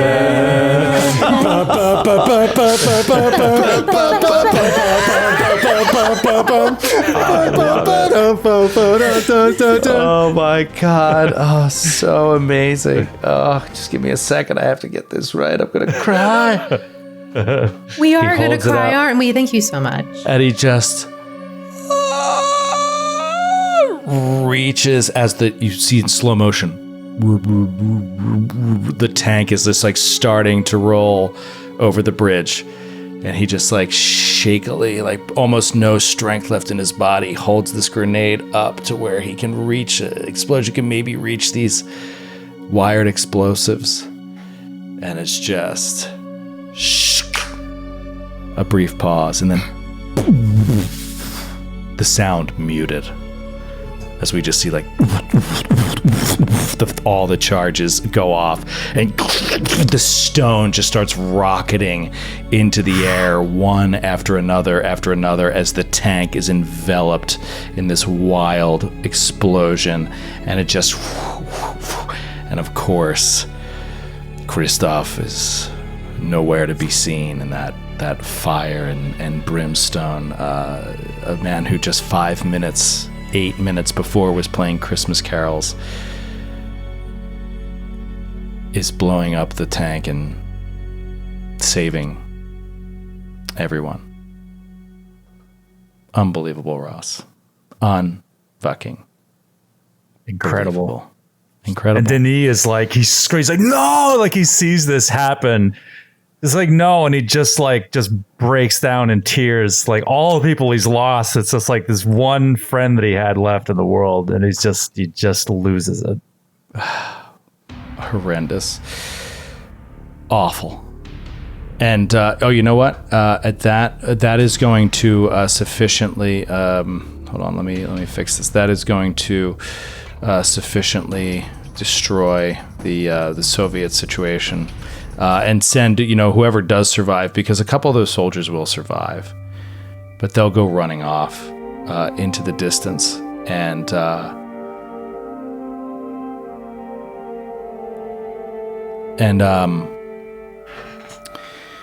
I just need one more roll from Savannah. I'm so sad right now. I know. She's laying there, and I just her like one eye half open, gasping for breath against this ruin. Can she survive until Waz or Denis can get out and find her? Oh, a cracked eye. 2 1s. Can I push this? You know what? Yes, please snake push eyes. it. Hey, this is really it though. If you don't get it, I'd still died. Oh, would you just let us build a little suspense? I'm sorry. Okay, so then let's fast forward in the story. Then let's start wrapping it up here. So Denis is able to get out there, and he looks for his friend, and he puts together, what happened. Obviously, he saw it had to be, and he finds Savannah's body, and he gets there, and he's yelling to the side, "Call the doctor! Get the doctor!" I'm a medic. I was right. Yeah. You have medical training. Yeah. And you know enough to know that she's about minutes expired. It was you were just a little too late. It's not your fault, obviously. You were a little too late. But she held on for a long time, but it was just a little bit too much. And he's just beating the snow, like with the butt of his rifle. Just fuck.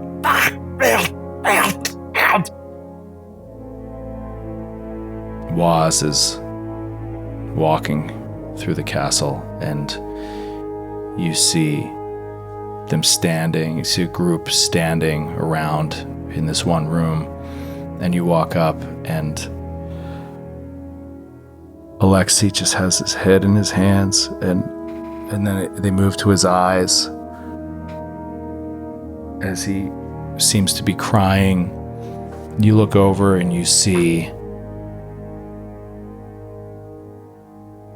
Christina,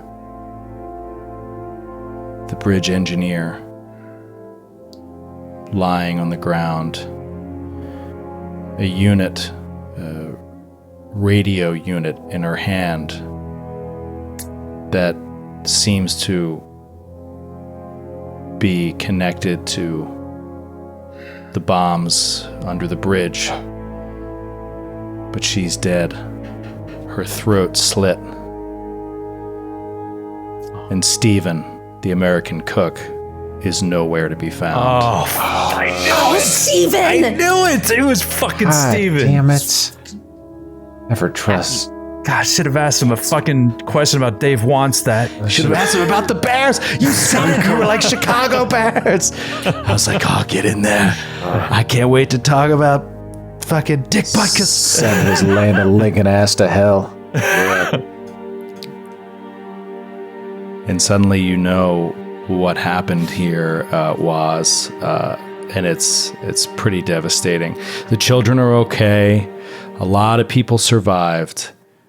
Overall, Alexei he's saddened, but he's like, we will find another.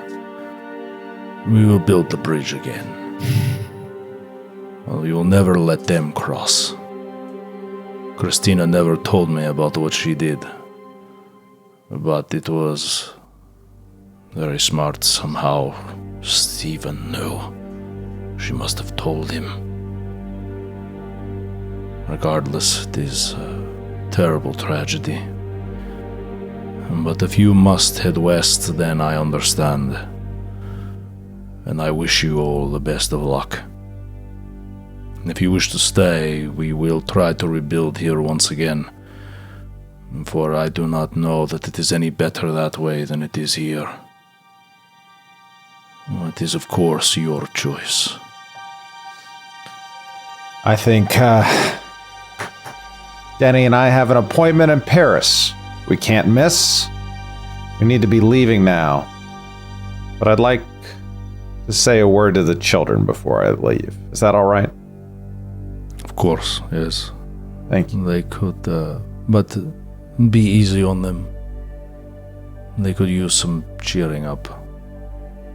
He walks in and smiles, gets on one knee, pulls out from his backpack a folded American flag, and lays it down in front of them, and says in perfect Polish, "Remember to always live with peace, love, unity, and respect.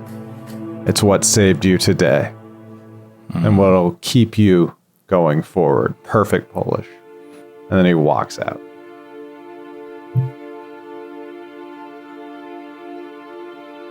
Does Denis want to leave as well? You guys are going to Paris? Yeah, Denis. Gunshot, presumably treated. Bandage over time his passes. chest. Yeah. He's like, tears, tracks like stained into his face. Just sort of gives a curt nod and takes out the last of his shit Leica cigarettes, lights it up. Hanging out of his mouth, he turns and follows his last friend in the world. And the two of them, maybe with new boots from Amy,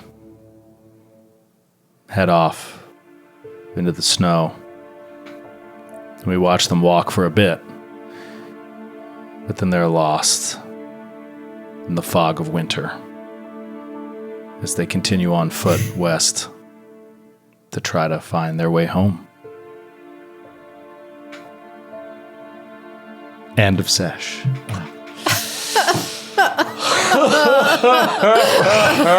Jingle bell, jingle bell, jingle bell. Christmas ever.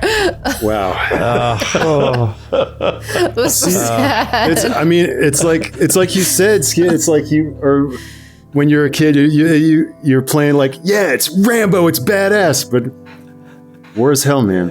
Yeah. War is hell. Yeah, war is hell. Yeah, I don't know about you guys. Like, it might not be quite as fun as when you're a kid, but that was one of the best sessions I've ever played, and I love you guys for it. And it was suspenseful. wonderful. Oh my It was God. wonderful. You guys did a fantastic job. Yeah. I want to say a huge thank you to Brian McDermott, our good buddy. He helped write a lot of what was happening in this castle and who these people are.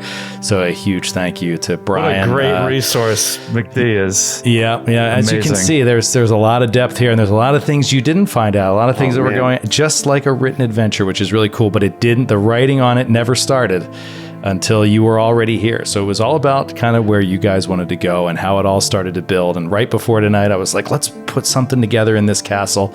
And of course, McDermott, as always, did a fantastic job. And Awesome. And kudos to you guys for how you played these people off against each other and your characters. I mean, it was amazing. It was amazing.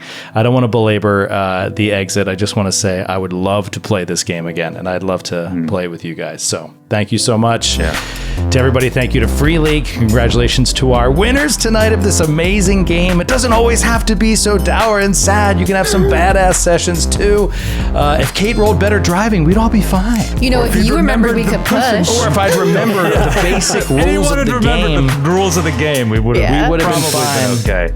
But it also would have been 4.5 hours long. So let's just embrace the good parts. What a wonderful night and a wonderful 3 nights. It was great playing with you guys, and I love the game, and I can't wait to play it again one day. Good night, everybody. Thank you, and we'll see you next time on New Game Who Dis. Bye. Great job, everybody. Bye.